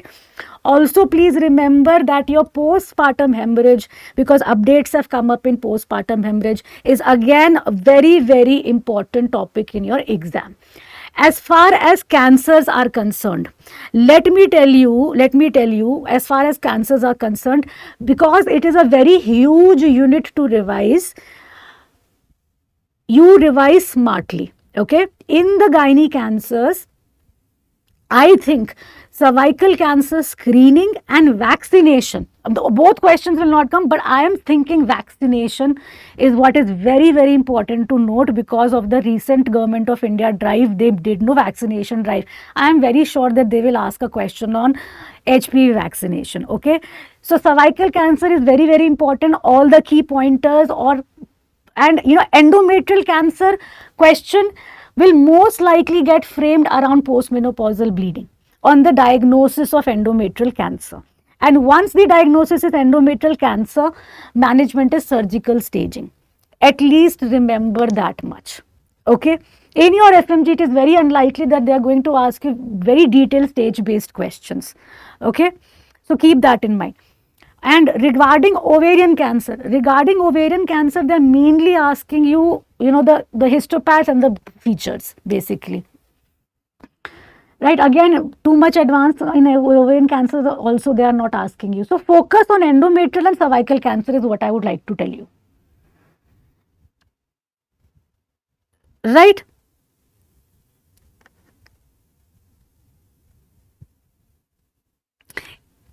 In APLA, there are updates also. No. In APLA, there are no updates. In antiphospholipid antibody syndrome, there are no updates. They are just telling you the update that has come for is when to start evaluating for recurrent pregnancy loss. It is more of a PG level than it is for it is more of a PG level thing than it is for undergraduate levels, because generally, if they are going to ask undergraduate student question on recurrent pregnancy loss, it is around identification. Okay, they give you a scenario, they ask you most likely diagnosis. Most of the times it is like this. Now they are saying when to start evaluating. I'll have to look for a blank page. So start evaluating. Now that you have mentioned it, I'll tell you. Evaluate for recurrent pregnancy loss. Evaluate for recurrent pregnancy loss if there are two or more losses. So at 2 only. Okay. The other thing that they were saying, that earlier they were saying that they have to be consecutive. Okay, ये पहले भी आ चुका था guidelines में, हम लोग भी follow कर रहे थे. But the thing is that now the American people have said it, so it has become news. That's all. So 2 or more pregnancy losses are there, and please remember, they need not be consecutive, need not be back-to-back pregnancy losses. And they also said that even your pregnancy test positive wala pregnancies will also be counted. Right? So earlier they had said ultrasound confirmed, histopath confirmed pregnancy should be counted. Now they are saying UPT positive, pregnancy test positive, HCG test positive pregnancies can also be counted. So HCG positive pregnancies, ultrasound diagnosed pregnancies, histopath confirmed pregnancies, all are counted when we are saying two or more pregnancy losses, right? So that is just increasing the scope of evaluation. All right, how it is going to materialize in clinical practice is another matter. That's why I said that it is much of a question of a postgraduate level, okay? Because it is increasing the amount of women, or increasing the scope of evaluation to a lot of women, okay? So that is something that is there, right? So with this, we are finishing the discussion, all right? And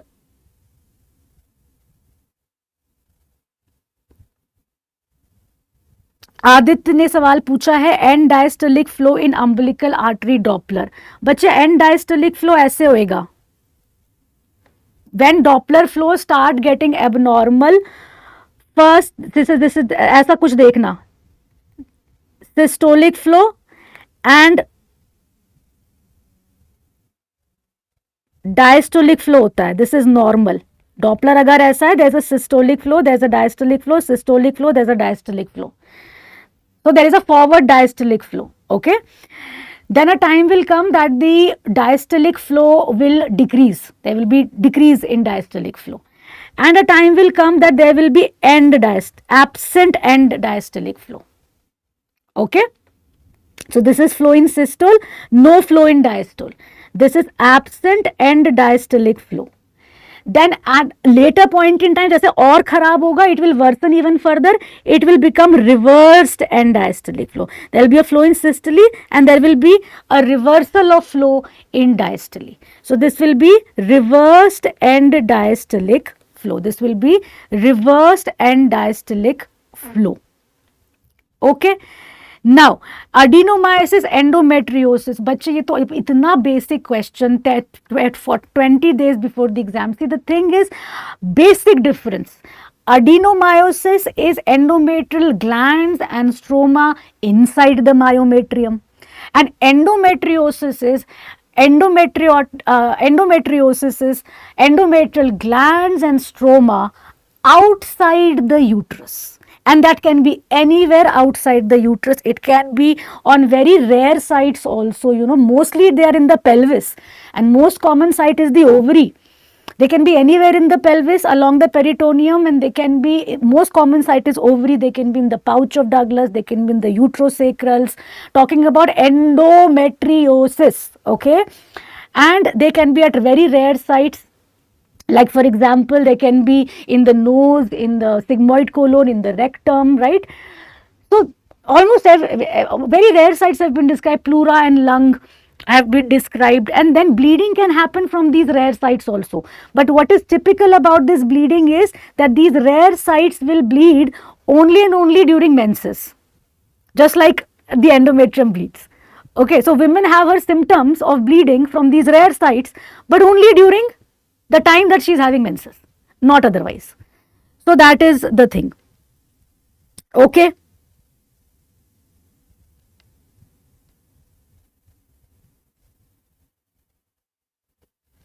All right.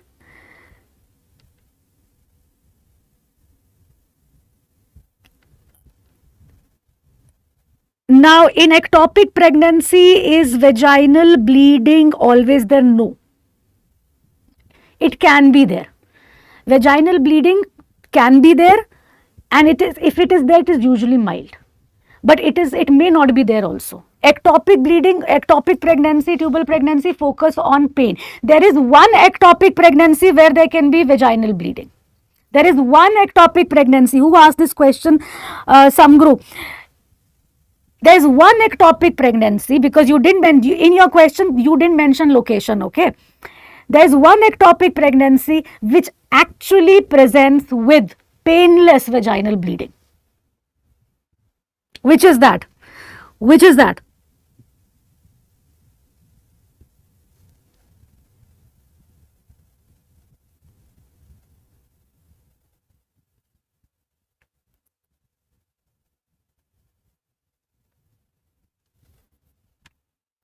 There is one ectopic which can present with painless vaginal bleeding, and that is cervical ectopic. That is cervical ectopic.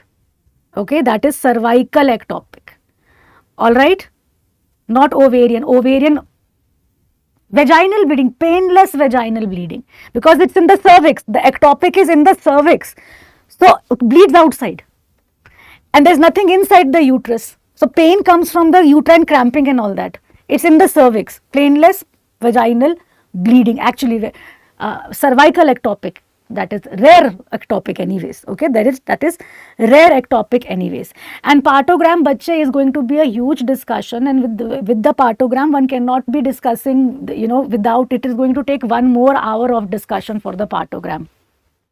Okay. Now, cervical cancer vaccination. We discussed this in the session before. The cervical cancer vaccination. We discussed it in the section before. And also, please remember, I'll just repeat with the cervical cancer vaccination.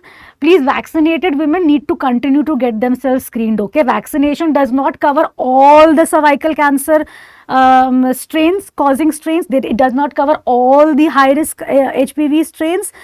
So it is not 100% protection. Okay, keep that in mind also. Right? Chalo. Now, alpha methyl dopa hydralazine can be used. They are also drugs that can be used. I told you drugs which cannot be used. There are many drugs that can be used. Please remember the ones that you definitely don't use. Okay? Chalo.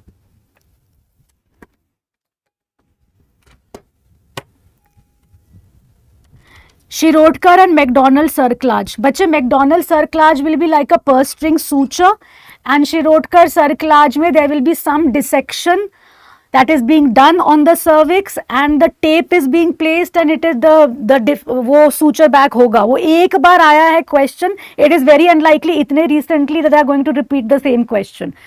All right. Chalo, we'll end this session for now. Thank you so much. And there's an FMG live simulation test. 14th June ko hai. It is on the app. It is going to give you the FMGE exam in the same manner that you will have your exam actually, right? So it is not like any other mock test. It's not a regular mock test. You will have it in a similar pattern, part A, part B, 300 questions, 6 sections, 50 questions per section, actual FMGE timings, right? So it will give you an experience of the exam day like, right? So that is something that is going to be there, FMG live simulation test. So you can give it on the app on 14th of June. Okay? Chalo. Thank you guys. Thank you so much. And PDF, yes, the team will be sharing with you people.